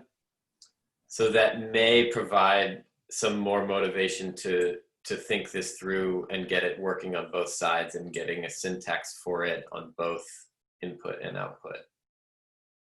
Because then you could say like, oh, if you want to be able to have a really complex, you know, if you want to use input unions on coming in, you know, here's the tool you also use on the way out. You don't need to then like get that the asymmetry with your wrapper on one side and no wrapper on the other. So I don't really see how it could be used in the mirrored fashion for complex objects. A tagged union, an input-output tagged union could comprise other tagged unions, but at every stage you're only allowed the one field. So I'm not sure what you're envisaging there. Maybe that word isn't the one that I guess what I'm saying is like, for APIs that have like a resource that you want to take it, pull it down, transform it, push it back up, somewhat REST style, like if you adopt the tagged union coming in, you're also going to want to adopt the same something with a wrapper object on the way out. And so I see what you're saying. Like addressing it in both input and output eases that asymmetry. Yeah. Because you do have to basically forgo interfaces or unions if you go this route, and you want that kind of API experience. Yeah, that's always so been just to clarify, so you're saying having separate a tagged input and a tagged output that happen to be symmetric, and then enabling them both to be used, because it wouldn't be the same tagged thing. It wouldn't be the same object, that's fine. I'm just saying, like, yeah, no, it sounds a reasonable. solution that does consider both sides is a better thing in general for that type of use case. Yeah, and than just sticking to the input. That was always my original concern with OneOf as well, was that it was kind of asymmetric with what was happening on output. Yeah. So the fact that we've kind of come up with a symmetric version makes me feel a lot better about it. I agree. It also kind of circling back to that conversation about struct types and this design principle that I think we've upheld decently for GraphQL of preserving option value. Doing something that's symmetrical will preserve that option value, right? Like if it was only for outputs or only for inputs, later if we actually do stumble on something that works well as a structural type that can be used for both inputs and outputs, we come right back to that question of like, oh damn, now can we find a way to make unions also shared inputs and outputs, and we just move the problem rather than solve it. So having something that is symmetric if we can make that work, that'll be really, really nice to preserve that option value if we ever decide to go back to that particular discussion. Yes. Okay, so one of the other things, as you saw already, that I wanted to potentially get out of this is the arguments thing, and I know we've discussed that a little already. I imagine if we were to do one-off, it would just cover the input and output union type effectively. It wouldn't touch arguments because it's effectively defining its own type. But we could potentially revisit the arguments by exploring what Lee was discussing earlier with regard to a changed syntax and how that would affect introspection and other such things as a separate spec thing that wouldn't only relate to one-off, but could also be used for other forms, such as the relay input objects could then be a layer down effectively. Mm-hmm. Does that seem like those two things are separate effectively is what we're saying? I think they're separate. Cool. The part of what also makes it complicated to use input types to replace arguments is that you also want to be able to flow variables into them, right? You want to be able to define a variable called my mutation type and then provide that variable. So you can imagine a similar kind of a syntax change to omit the argument name.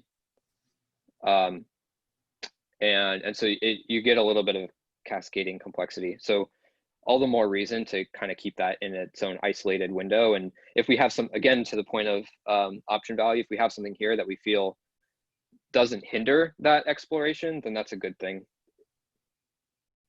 I think with what we've discussed so far, we could take those two forward separately and they wouldn't step on each other's toes. They're actually fully independent. Agreed.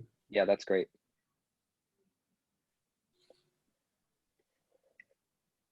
I'm becoming more convinced that this is the right path forward. Can we get in the weeds and work out, you know, what are the downsides here? What's gonna bite us on this? If we use this for an output union type, it's going to be confusing as to when to use this versus when to use union. Also, the name union, we'd need to have a different name. I think using just the word tagged, for example, might be sufficient, or tagged union or whatever. That's one thing. What I raised before about the double underscore type name on the result of querying a tagged union is a difference in behavior between them, and that it is a limitation of this in that if your type is of a type that you're not requesting, you won't know what it is. And maybe the solution to that is to add another introspection field, but it would only be valid on tagged unions. So I'm not sure if that's the right approach. Maybe it is though. I mean, the alternative would just be to say that a tagged type name on a tagged union still just returns the underlying type and not the name of the tagged union itself. Well, if it returned the underlying type, then what you were telling the client would be a lie. You'd be saying it's got these fields when actually it's got different fields than that. No, it's not. It's just a change in semantics, but it's a new thing. So it's not a change. It's just we've defined the semantics slightly differently for this new thing. But for a client who doesn't do introspection, how would they know that that was a tagged union? Yeah, right now there's because they just use the type name. Yeah, there's an assumption that if you see an object floating around that has a Dunder type name field, that Dunder type name field will give you the name of the object type that it represents. And so if you lifted the type name from the resulting tag up to the tag union itself, then you get into trouble where someone says like, oh, this is a pet. And then why does your pet have a field named dog? That's confusing. And you'll end up in a position where you try to read a field that's not there and crash or do something strange. That's true. So it makes sense. I mean, there's two conflicting rules or assumptions at play here. One is that there's a rule that says that you can always use dunder type name as a field.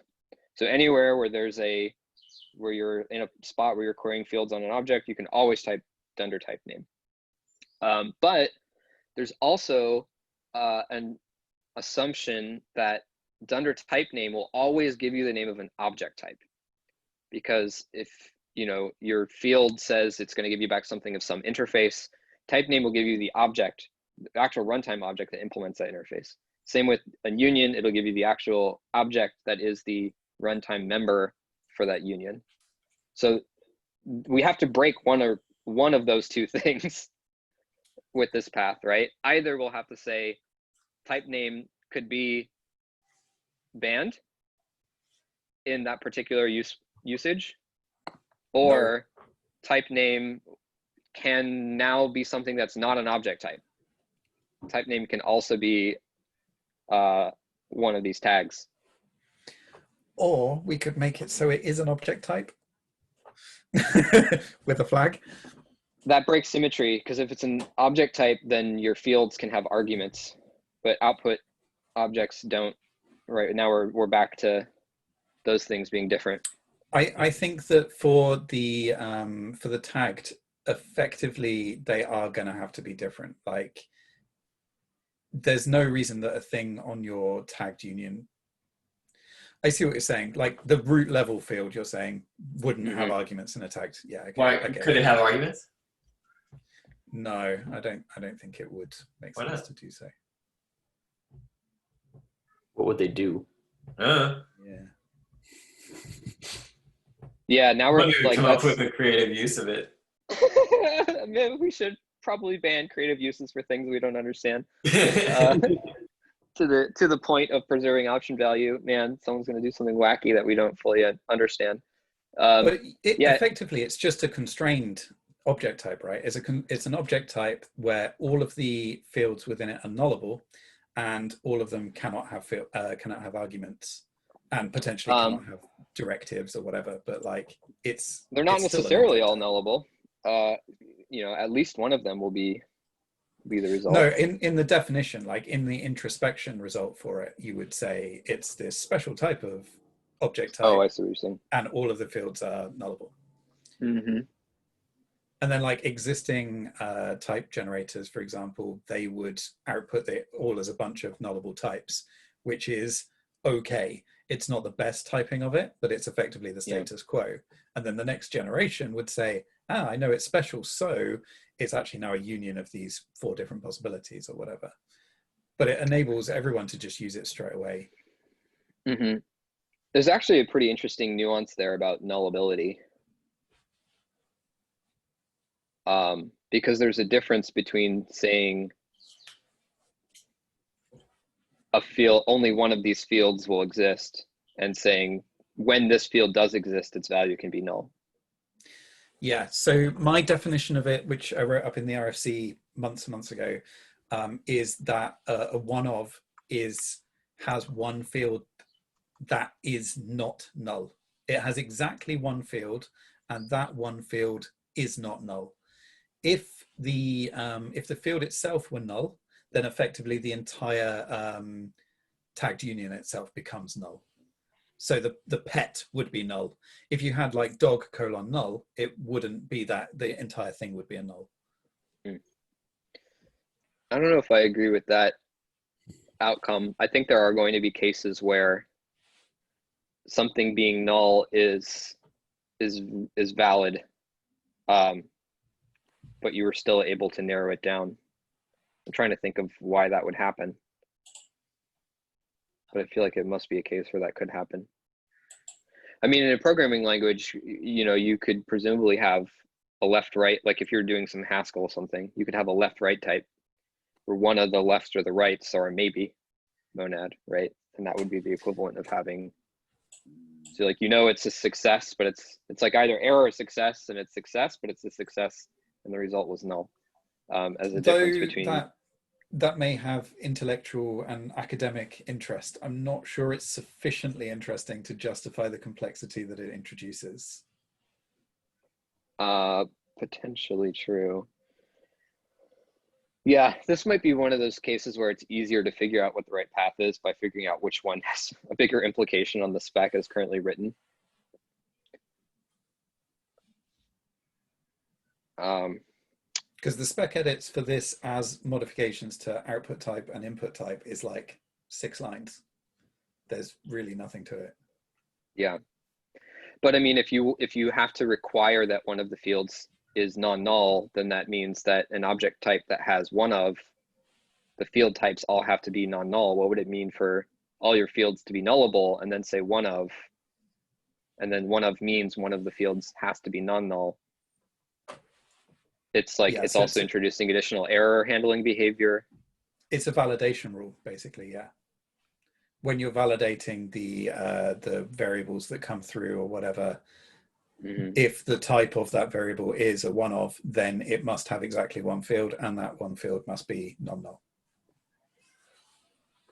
And similar for output, when you collect the output together, or when you query the parent, it would be, wouldn't it? When you query the parent, you need to know what the type is, and then when you know what that type is, you set it to that as a nested child. So it's all solvable quite easily, I think. I might be overlooking something though.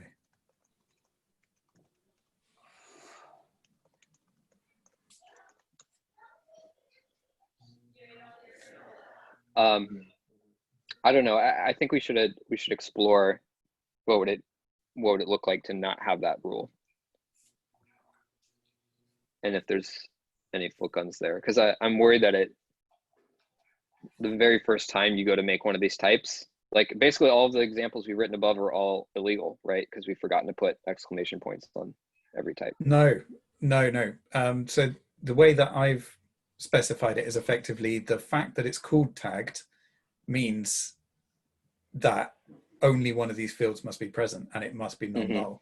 If you put the exclamation points everywhere, it makes it feel like all of them are non-null, and they're not. Like only one of them, only one, all of the others would not be present, right? So they are null or undefined or just not physically present. So putting the exclamation points there would be, I think, the wrong thing to do.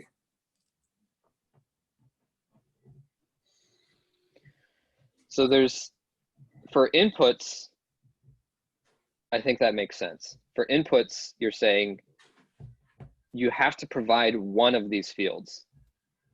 You can't provide an empty object. You could provide null if null was legal for your parent's field, but you can't provide an empty object, not allowed. So you have to provide one of the fields. Can you provide that field with the value null? Maybe, maybe not, but certainly you couldn't provide an empty object. That one we could make explicitly clear.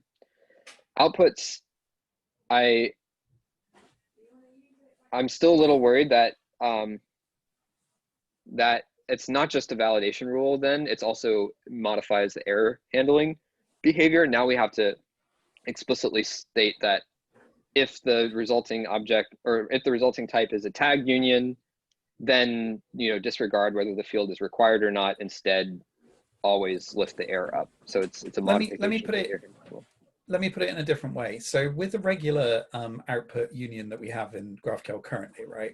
Yeah. You have a field, and the resolver of that returns a value, or it returns null. If it returns null, the output is null. If it returns a value, then the output is that type, and that then goes through its type of or whatever to determine what type that thing is, which then gets output as that object. If that object were not valid for some reason, maybe it said it had an ID, but it doesn't, then that whole thing would fail and the result would be null. So the entire union as it currently stands in existing GraphQL would be null. There is no indication that it was a person, but it's a null person. Similarly, I don't think that this is going to work with like 2 levels of resolvers. This is going to be handled by the GraphQL execution engine. So you're going to have, again, a field that returns a thing. It's going to return either a person or an animal or whatever, or a null. If it returns a person, then that thing is a person. It's not then like a null person. I see. So you're thinking like if you were going to take something that previously was modeled as a union and make a new version that was modeled as a tag union, and you call that thing and you get back null, how are you supposed to know which field to fill in the first place? You would just have to, you would have no choice but to raise null further up. Yeah, but further, I would say quite a large number of programming languages don't have the concept of typed nulls. A few do. So Like Postgres does. yeah. There's also, so I'm more worried about the air bubbling behavior and being able to accurately describe that air bubbling behavior. So imagine you have a type called, I don't know, let's stick with pet. Okay. Or let's do cat. We got our cat, and our cat has a best bud. And this is another cat, and that one's going to be required for whatever reason, or non-nullable. And then we have tagged pet, and in here is a cat. So if I'm gonna then query my pet, and in the cat variant, I want the best bud, and then I want its name. This is a query, not JSON. So I'm gonna do something like this, right? So what happens in the scenario where I get a DB error or something happens and best bud fails to resolve, so it raises an error, it comes back up to this type. So, you know, we query this, we get our pet, it's definitely a cat, we get our cat back, we go querying down the cat, we ask for best bud, bork, something bad happens, we raise an error. So we say, hey, what should we do with this error? We can't return null for best bud because it's non-nullable. So we have to come back to here and we say, oh, we could raise null here. Then we knew it was a cat, but the cat ended up with a problem. And then, is this the right result? That presumably is the right result. However, if that were the case, then this could not be the right result, and the only proper result could be this. I think Benji's saying that even without the bang on cat, we would want to bubble in that case, because That's what I'm saying, yeah. So I think what he's saying is that in a tagged, all of the fields are implicitly non-null even without the bang. Just like in an enum, all the values are non-null. I mean, it's a weird thing to say, but I think this is pretty different from an enum. Yeah, sure. I can't think of another example. Yeah. And it's that by default, fields are nullable, and you have to wrap them in a non-null type to make them non-null. But just like these don't have arguments, these are not real fields. So by default, things in a tagged are non-null. And you like a union. A union. I mean, if you imagine this as not having the field like that, right? That's pretty much like a way of thinking. You could have modeled a union like that. Right, but the difference now is that there's an extra object layer in the graph, and we have to decide, you know, for these two cases, which case of these is valid or expected. And what I'm worried about is that existing implementations, when trying to determine which of these behaviors to return, they're not looking at the parent type, they're looking at the field type, and they're looking to see if it's non-nullable or not. And this would add additional complexity by saying you can't just look at the field name to see if it's nullable or not. You also have to look at the type of the parent, and if the type of the parent is a tag type, then you have to imply that it's non-null. And that's going to happen for services. So there's going to, like, I just see this as being a potential foot gun where a service is going to get this wrong, and this is going to be like a common failed test case if they don't writing careful tests for it.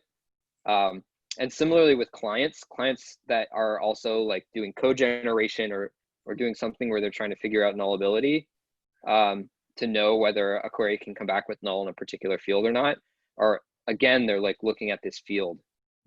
In terms of implementation simplicity, I think like sticking with the the field type is the source of truth for what's nullable or not nullable, and just like leaving that be would be simpler, even though it does allow for these scenarios to happen.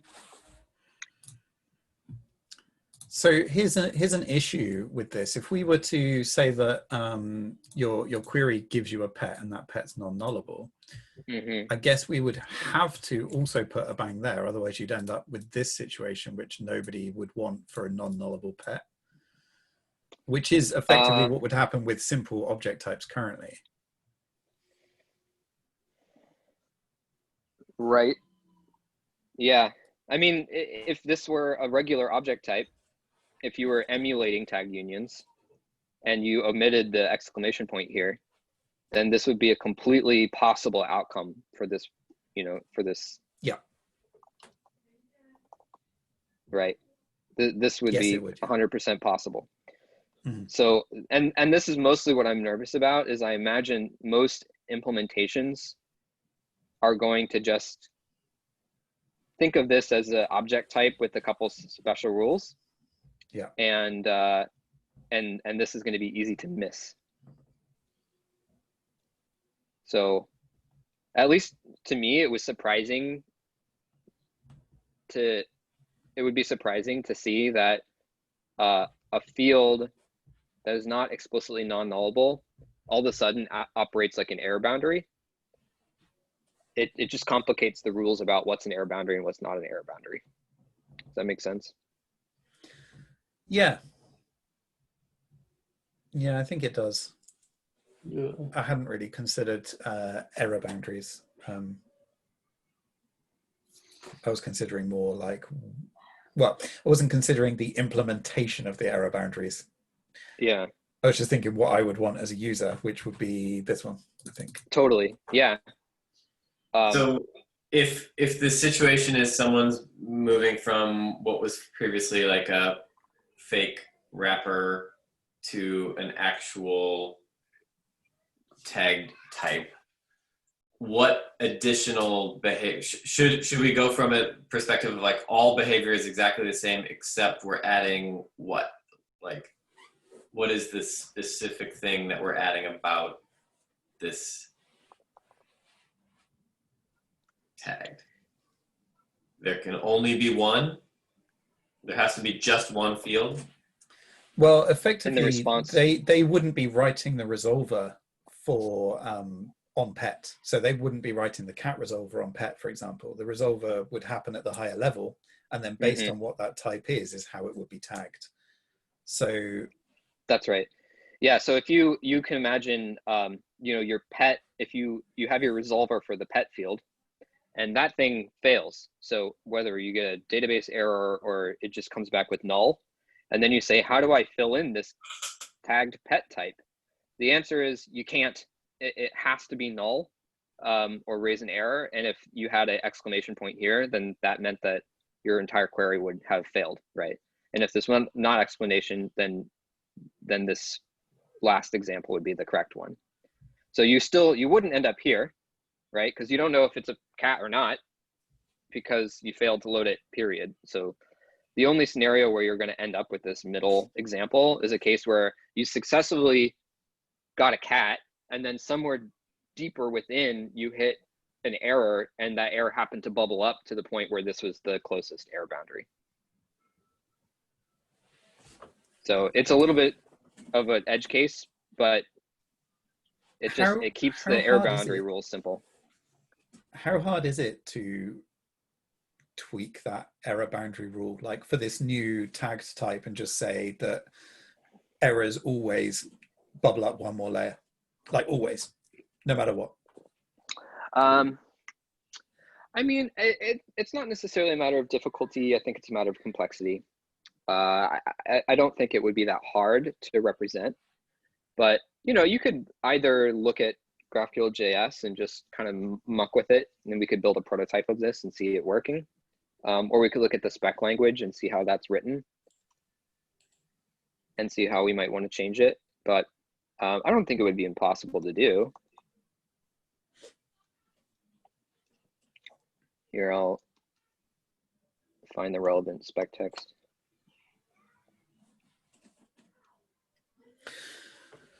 Cool. So error boundaries are a potential issue here, and it's not clear exactly which way we should go on that front. Yeah. We've discussed arguments, and I think we've pretty much all decided that for now, no arguments. There might Not be the having- possibility of introducing them later, but I can't think of a good reason.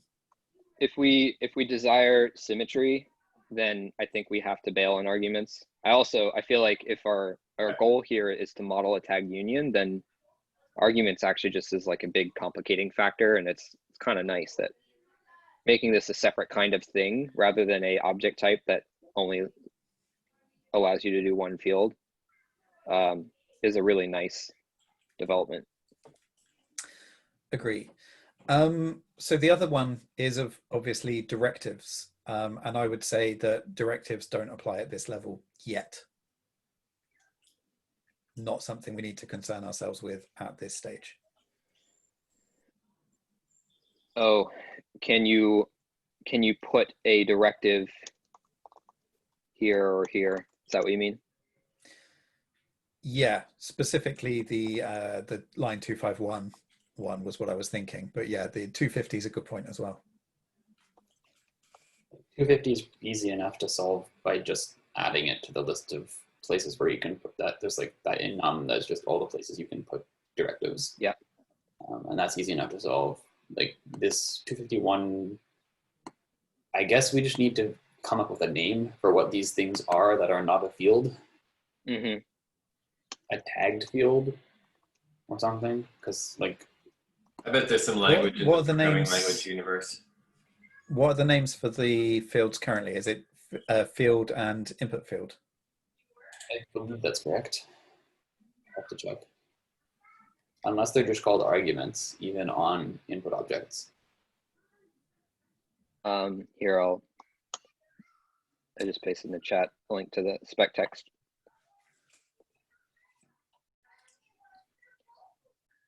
Argument definition and input field definition are different directive locations. Right. These directive locations map pretty closely one-to-one with SDL grammar rules. So this should hopefully be pretty easy. We would just add new ones to the type system directive location. Tagged union and tagged union field definition. Yeah, exactly.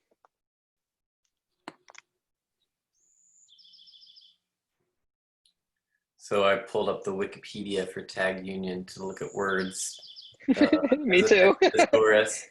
They're also called variant, variant record, choice type, discriminated union, disjoint union, sum type, or coproduct. I vote co-product.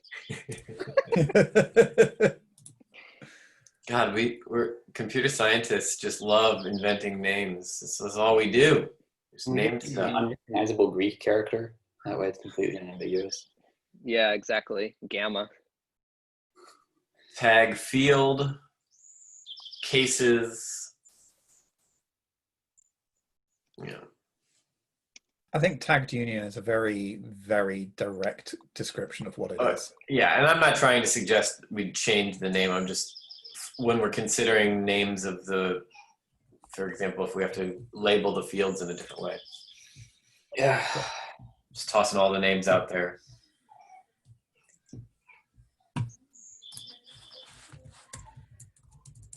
Maybe it's called a disjoint and each of the individual things in it are a joint. There you go.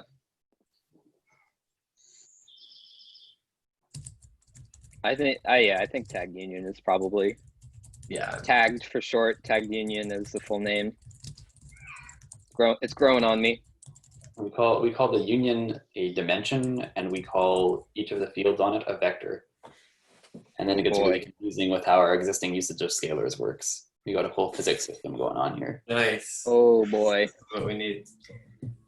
Yeah, as soon as you need a Runekana integrator to run your GraphQL query, you know you've gone off the deep end. So, remember, are we saying putting directives on the individual parts of the tagged union are fine? I feel like that should be a separate thing. like just don't add the ability to do that in this thing, and we can always add it in a later spec PR. Unless anyone has a particular use case where they think that directives would be super valuable here. But personally, I mean, aren't directives just like extension points for folks to use? I mean, is there any reason? Dedicated. I can only imagine that it immediately there'd be a follow-up with how do we apply directives on these, and code generation tooling uses the directives quite a lot. So I imagine that for completeness, we'd want to consider that, unless there was a really good reason to exclude directives. That's kind of how I feel. Unless there's some complication that we aren't seeing yet, it doesn't seem like we should skip it. Agreed.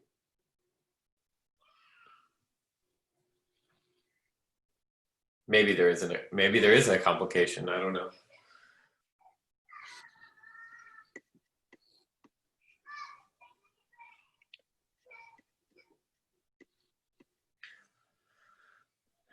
Well, Okay. certainly getting into the weeds of the tagged union reveals quite a lot less stumbling blocks. And I imagine like issues like nullability were going to come up in the other, all the other solutions as well in even more complex ways. Yeah, I'm feeling like everything we've hit so far is solvable with enough discussion and kind of investigation. There are no hard trade-offs to make yet. Yeah, I feel like for inputs, there's a pretty good amount of clarity here. For outputs, there's still a lot of open questions, but the argument for symmetry is really strong, and landing on something that answers them will be really, really useful. So another open question here, try to add another bullet. Should non-matching fields included in the result? So I'm thinking of a case where you have, you've got your tag pet, cat and dog, and you've got your query type pet, and now I'm going to write a query like pet. If I have a cat, I want its name. If I have a dog, I want its name. Should the result of a query like this, keep typing colons when I don't need them. Should this result be pet? Thank you for fixing my formatting. so many braces.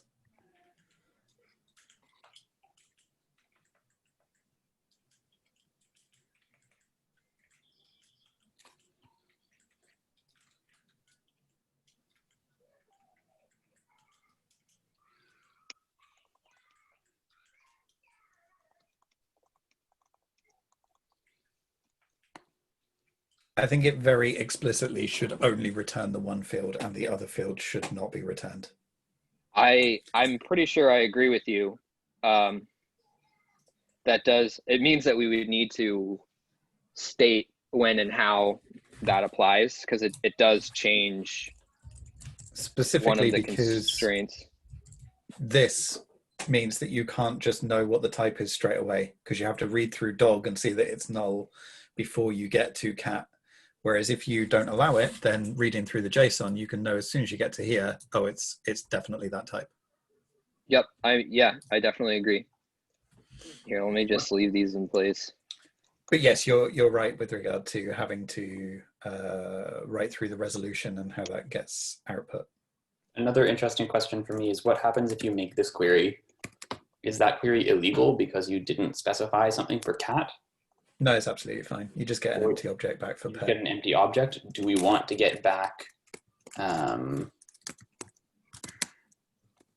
Wait, how do you get an empty object? If that pet were a cat and your query was only for the dog's name, then you'd get back an empty object. Just like on a union, if you did a union query and you didn't query Oh, the relevant type. so this is wrong. Yeah. So Well, that was my question. Do we want, if you do not specify any fields for the type that it is, do we want to return null in that case? Do we want to return Empty- null in this case? empty object seems like the right thing. So that you can tell that, like, you know, I didn't request any fields on this type, but the type that it was cat, right? This is- I'm this going to is- modify that. I think it should return an empty object like that, actually. This solves that problem that I raised in the other document where I Okay. said there's no way of knowing what it is. Yeah. Actually, you've only requested a dog, but it was a cat. We're going to give you back your tagged union, which is a cat, but you haven't requested any fields on cat, so you don't get anything. I mean, that breaks one of the fundamental does. expectations, right, of GraphQL is like you're gonna get that reflection of query and data. Yeah. Yeah, I think that is definitely the challenge there. So we've got to bite one of the bullets in this case. We either return cat as an empty object, and then at least you know what it is, or we return nothing and just an empty object, in which case you've no way of knowing what the thing was that you. Yeah. Or we I return it. would be extremely surprised to get anything other than the empty pet object. Yeah, empty object was what my gut instinct was. I jumped on the other one because it answers the question, but it definitely shouldn't return this for the reason that Lee raised before, which is basically that looks like it's this line 264 issue. You are literally saying it is a cat that is null, which may not be the case. Yeah, so the issue with the empty object is that you can't, it then becomes impossible to tell what it was. Yes. So there's a under tag type.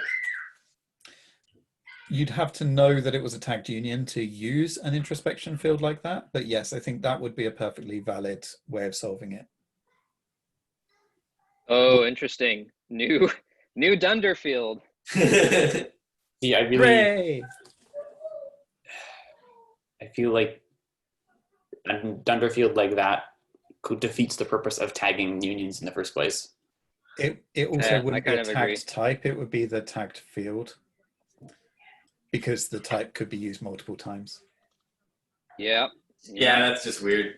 This is weird. I mean, you just gotta ask for all the things, and if you don't ask for the thing, you don't get the thing.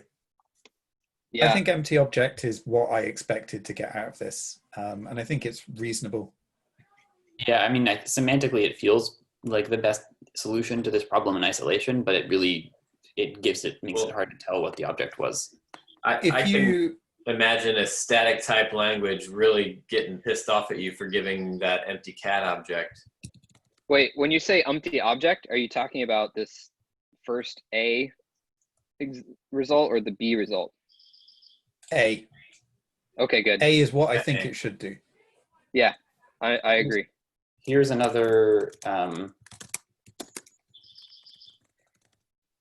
D. Here's another option. Option C is definitely wrong. I just want to say, like, just straight up wrong. I think we all agree. D is interesting. It raises an error. I don't think we want that. For the same reason that you wouldn't want an error on a union field Yeah. if you didn't query one of the things in it. Yeah, Yeah, it's this the is same, backwards it's the same breaking. behavior as that, right? If you don't ask for something in the input or the union Is it- numbers. Is it Yeah, valid? A Is it is the valid? same behavior as unions, and I think that's the correct behavior. Is it valid to throw an error and still return an empty object like an A? No. No, I don't think so. Because just from a schema evolution perspective, if we don't provide some way to know what the type was, and we just provide an empty object here, then it becomes like effectively impossible to add types to a tagged union. If you Your clients No, will I break. don't think that's accurate. You just I say, think well, it right. doesn't have any of the fields that I know about, so it's an unknown type. Yeah, And you It know, might be and most stable as is. They just won't adopt new known types. it's got exactly the same. Oh no, I suppose it hasn't, because in a union you can request the type name, but you Yeah, can't and use it for anything. Like there's no Well, you value in can, having though. it. You can. There's a bunch of like this maybe replaces this existing. Here's the existing union case. Or actually, here in our cases we don't have cat. So this is the existing case, right? So if Mhm. this in the same scenario above,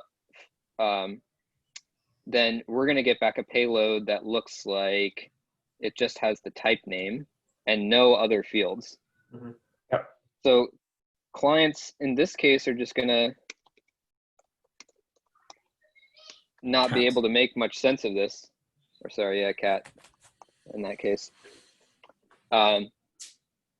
You can't really do anything with this result anyway, right? If you're writing this query, that implies that you aren't aware of cats yet. I mean, you could provide a little more feedback to. Yeah, there's a few user, things. but There's a few things concretely that we do in this case that like losing type name would make our handling of this case worse. But yeah, ultimately What's the example of that? Wouldn't be affected. There is an interesting thing, I think.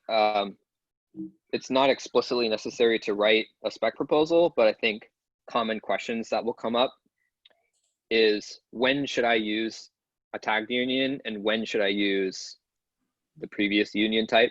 Mhm. And I think what's becoming clear is that there's trade-offs to both. yeah.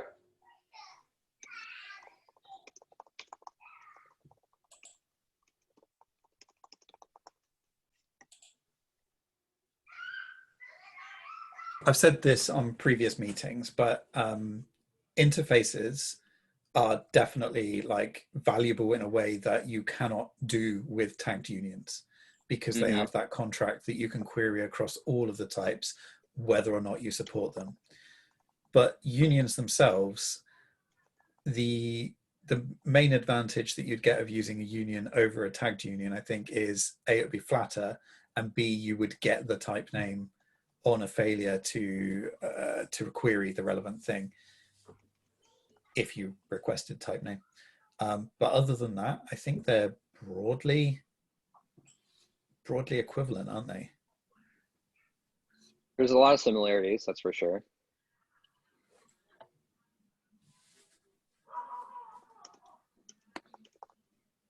And if someone asks like, well, why does tagged output union exist at all? The answer in large part is going to be to Symmetry. mirror the tagged union input. But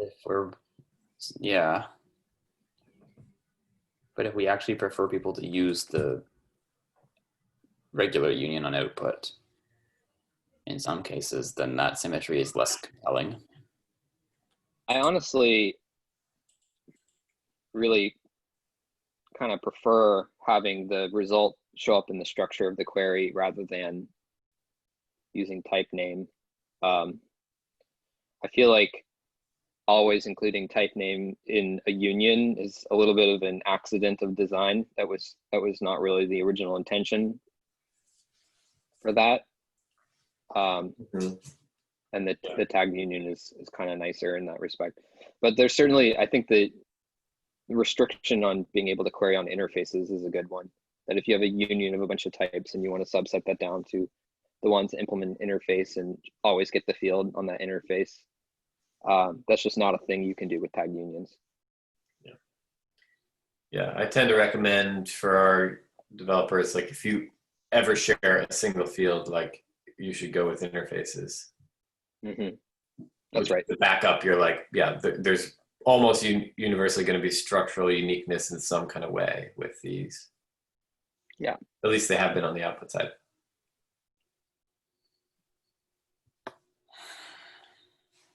Okay, my brain is just about toast for this afternoon. Well, we're just about time.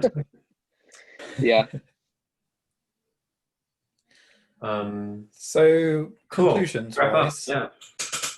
we've for the input unions, we've ruled out B. I think we've decided on a, I'm not sure we've completely decided on a syntax. Like it's not clear whether we definitely want the bangs or not. Maybe we should have them and require them in the first version and then potentially allow removing them in a later version if we're not certain. I personally prefer it without, but I think that's still under discussion. For solution 6, I think the conclusion is we're not sure about the complexity concerns of tree style interfaces. And we're not sure how best to deal with that with structural typing. There are solutions, but none of them are very pretty, and they all sort of assume that a server can do something like have limits on computation, or yeah, they're all kind of ugly. So right now, I think the way that we should kind of pitch this is the most promising way forward is this tagged union, and we're going to explore the implications of that and try to see if we can get to something that is strong and is going to work, and we can answer all these questions. And if for some reason we hit a dead end, we'll go back to all the other solutions. And 6 may be the strongest place to pick back up, but I think the tagged union is the strongest place to invest our time and energy at the moment. So we had this notion that like the champions would strike various solutions from consideration. Have we reached a point where we want to make that choice for any of the previous 1, 2, 3, 4, and 6? I mean, we already did with 4. I think we can safely strike 3 in favor of this new edition of 6. So that's the structural support only one, right? Right. 3 was the only algorithm for resolution, is to just walk them down in order. Mm-hmm. And 6 includes allowing the type name discriminant. Agreed. That's an easy choice. Yeah. Do we want to go any I think further it's- with like a literal only? I think is probably not. Yeah, I think we found enough quirks that there's so many other kind of things that you have to limit beyond just only one field will come back, or you can only supply one field, around arguments, around error handling, around nullability, that I would certainly recommend striking the directive approach in favor of something that's just introspection and syntactically different. What do you think, Benji? Yeah, like directive gone. I was never really attached to the directive. I just wanted a simple way of expressing it. Cool. One thing that I think came out of the very recent end of our discussion was the idea of if we were to go with the tagged union, when would you use that versus when would you use the union? And the main reason to use the union is it gives you the ability to do the spreading over the interfaces, which I think's really valuable and worth noting, because it means we can't just say no one bother to use union anymore, always use tagged union, and union is a thing of the past that we only support for legacy. But it also means that, like, is there a strong enough reason for the tagged union to exist on output? And broadly, the reason is symmetry. But I'm not sure if that necessarily fits within the guiding principles of adding things to GraphQL. But maybe it does. Like, the other reason is obviously. So what I'm wondering is, if we were to like mirror that thing and say, like, well, we want them to be similar. The reason that we're pushing for tagged unions is because we want the output and the input to be symmetric. Can we do that with the with maybe solution one, for example, and just say we're going to drop structural discrimination, just go with type name, and would that give us this need? And if so, is the compromise of having type name sufficient? Is it not painful enough that we don't need tagged unions? And if we think that having the Dunder type name is painful enough that tagged unions are viable, then I think it's quite clear that is the best solution right now. I think I don't remember who brought it up, but the idea that there may exist different boxes with different meanings. So like the greater than or less than case, where both of those are ints, and that requires wrapping them in a box with a name. That if I think that's just going to be a really common case, and I'm looking at like how you would have to represent that from a schema point of view, and it's just really annoying. Like you have to define an input type for every possible one of these, and then define your input union, and then you have to use type name. Dunder type name is the way to split between them. It's just going to be way noisier, both for the schema author and for the query author, to deal with that kind of a query design.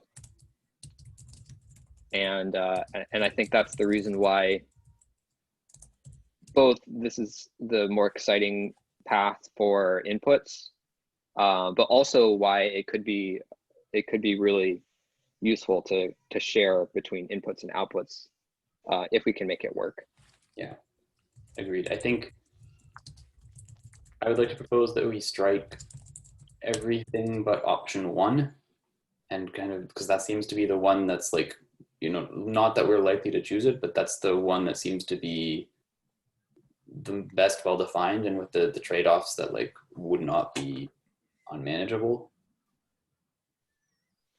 So it'd be, I don't know if we have to do that quite yet.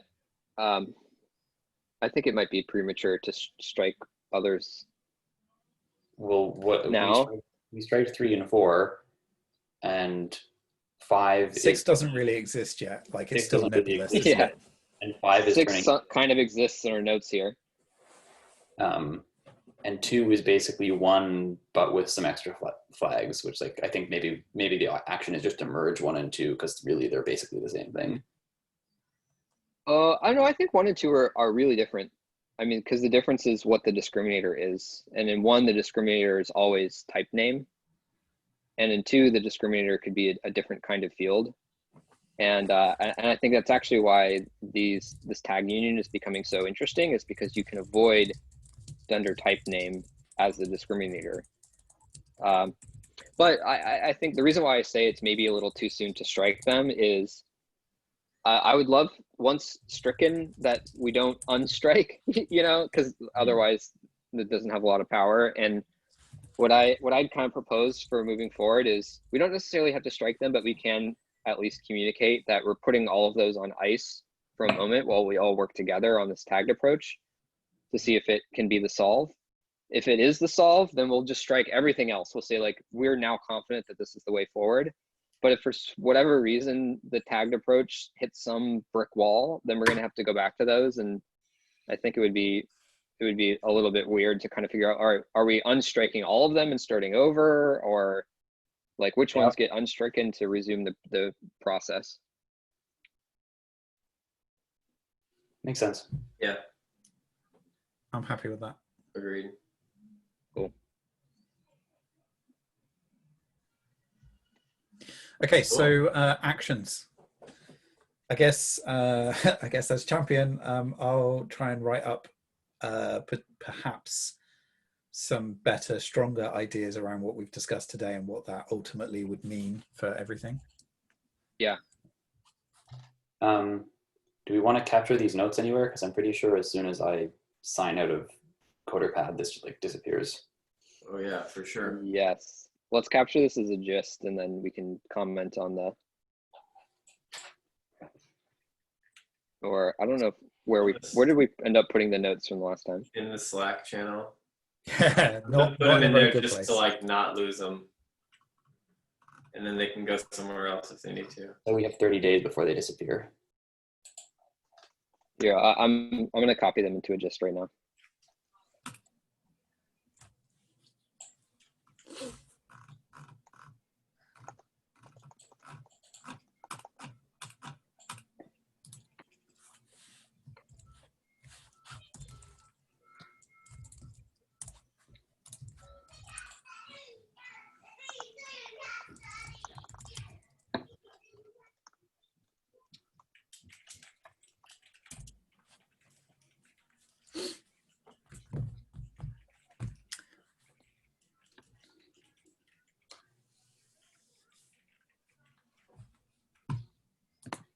All right.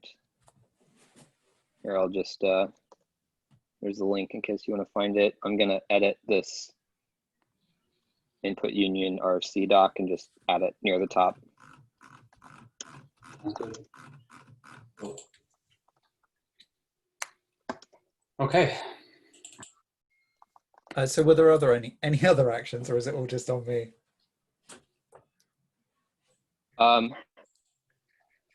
I mean, feel free to delegate if this is a lot. But it sounds like the next thing we need is like I would suggest making it a separate proposal doc, since the scope has started to shift around a little bit as well.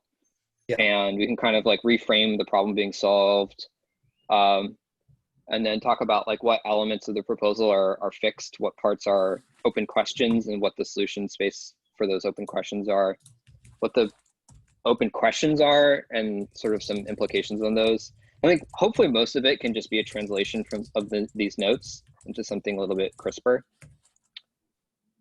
And then if you're feeling really ambitious, you could try to prototype this or see how much of the spec language needs to change to make these things work, but that might be too many things. Yeah, I think there's enough open questions that would impact that it's probably not worth doing until we have another conversation to pin down some of these things. Yeah, I think it would only be worthwhile to do that to help answer questions around complexity, not quite getting to a spec text.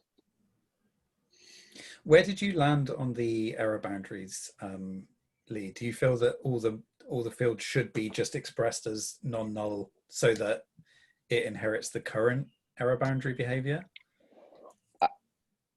Right now, I feel pretty strongly that we should leave error boundary behavior alone, which implies then that the types of the tagged union fields can express nullability or non-nullability.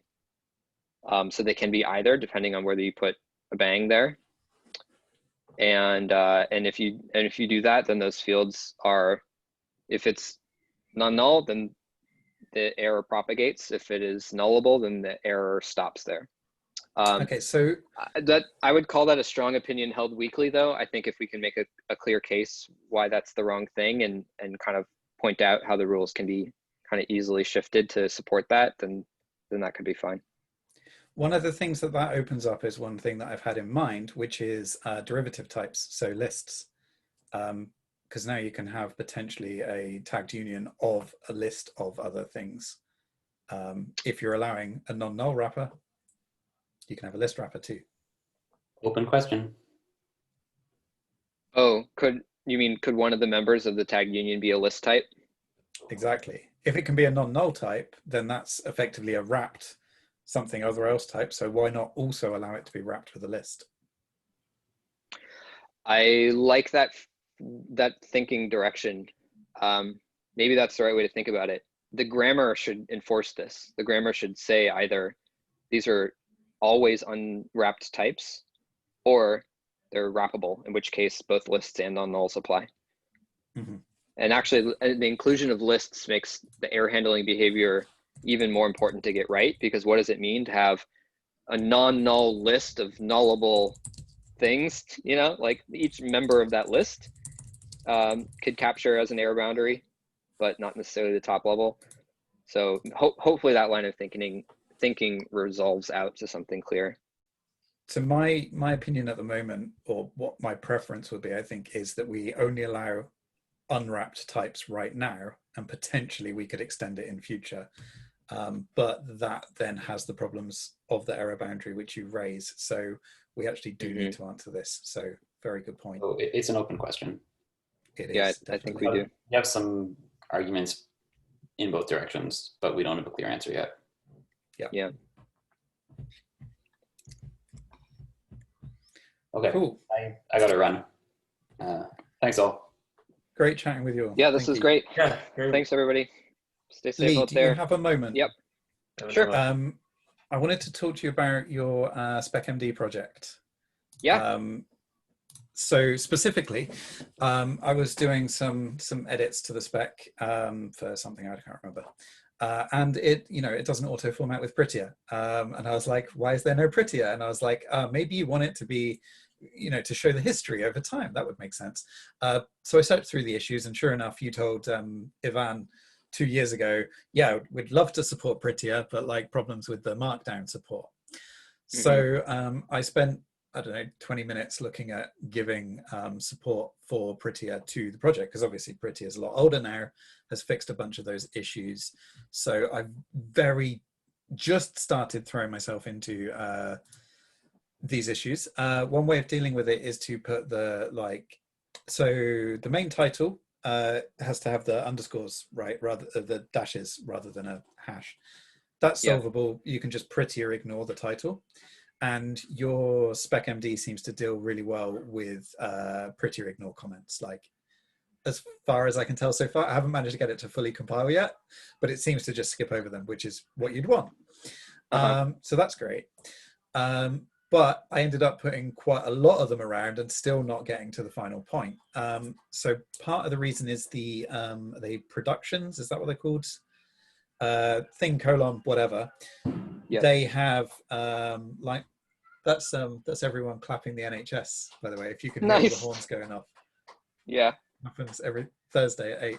Brilliant. Anywho, so those wrap if the Markdown is long enough, and your SpecMD parser can't handle that currently. So I was looking at it a little bit, and right down the bottom of the grammar peg.js, you've got the underscore, which is defined to be like any number of spaces right now. I'm not familiar with peg.js, and I'm not very detailed on lexes and parsers. It's actually something I'm trying to get into at the moment, for Postgres specifically. So I was wondering if we try replacing that with one that also allows new lines. Do you see that as, is that likely to cause problems with your grammar? Specifically, we'd only be allowed to allow one, not many. That's a good question. It might work.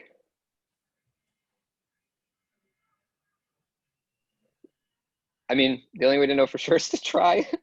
Fair enough. Peg is particularly a wacky parser because it's not an LRL1 or any of the. It's like a different type of parser, sure. And it's not always very easy to build a mental model of what it's going to do because it's not linear. So if it like fails one path, it goes and explores every other path, and it sometimes lands on something that it decides is a completely valid thing to parse, and is like nonsensical. So if you're looking at the peg grammar for that and are noticing a bunch of like, it can't be this, like a bunch of like not statements, those are there to tell the grammar to stop because it's like failed on some branch and now it's going and exploring everywhere else. So it leaves it up to you to make the grammar unambiguous, and it's easy to mess up. And white space is the thing that's most easy to mess up, especially with Markdown, because Markdown is white space sensitive. Yeah. Okay, so probably SpecMD too challenging. Not necessarily. For me. Maybe. Give it a couple hours, and if you get nowhere, then abandon ship. But maybe it's something that can be done. The quirk with SpecMD that makes it a bit challenging is the goal is to make it Markdown, right? So like you should be able to read the docs in like GitHub flavored Markdown formatting, and they should be reasonable looking, while at the same time being able to be parsed and turned into something semantically understandable and rendered as HTML. So as long as the line break doesn't cause the Markdown renderer to do something weird, then it should probably be okay. Yeah, so it's fine for like Prettier is pretty good at making sure that there are certain circumstances you can come across that you can make it where now GitHub will render it differently, but broadly for its normal Markdown renderer, it will write it back out in a way that renders the same. but importantly, will wrap all your paragraphs again properly and stuff like that, which is really one of the main values I want to get out of it, because wrapping them manually is just such a chore. Not manually, like, you know, with the GQQ or whatever. Yeah. But still. So yeah, I'd rather that it was just done for you and you didn't have to think about it. But yeah, it does complicate some things. Okay, cool. So I'll just keep digging in and see where I land on that. Is this specifically about, this is just about like maximum line length, wrapping the lines? That's one thing, but also it's consistency with like the layout of bulleted lists and stuff like that, and Got it. just consistency everywhere. I think I was going to say, yeah, totally. I was going to say maybe we could just give Prettier a really, really long max line length so that it doesn't format the lines by wrapping them. But it would be kind of nice to be able to enforce a line length for a regular body copy. Well, we can use Prettier with the wrapping of prose turned off, and that wouldn't then introduce these issues, but it also wouldn't solve the wrapping of paragraphs. So like we could then do that bit manually, but it would be nicer if it just, you know, worked. I totally agree. Well, I'm glad you're digging into it. Feel free to bug me with questions as you encounter them. Cool. All right, well, that was all. And general, are you still on the page of, yeah, it would be cool to have Prettier format the whole lot? Sure. I have one issue with that potentially. So like I've been doing a lot of stuff with the Postgres docs recently. And one of the really amazing things about the Postgres docs is they're in SGML, which is horrible. But if you look at the blame for them, there are lines in the docs that are 21 years old. Because they've never been reformatted, right? Yeah. And that's something that you'll lose if we're going to use Prettier and then like we upgrade to Prettier 3 or whatever and it rewraps certain things. You're going to lose the history of when certain things were added. So there is potentially value in not formatting the code, because then you can see where the small diffs are. Yeah. I'm not super precious about Git history. Okay. Especially since like the Prettier should really only be causing major changes to structure on rare events, right? There'll be once when we apply Prettier for the first time. Yeah. And then there may be subsequent times where it changes all the asterisks to underscores. Yeah, exactly. Okay, cool. Yep. Awesome. Well, thank you for your time. I think this was a productive meeting. And yeah, I think so. I'll see you take it easy, next time. Benji. Have a good evening. Cheers. Bye.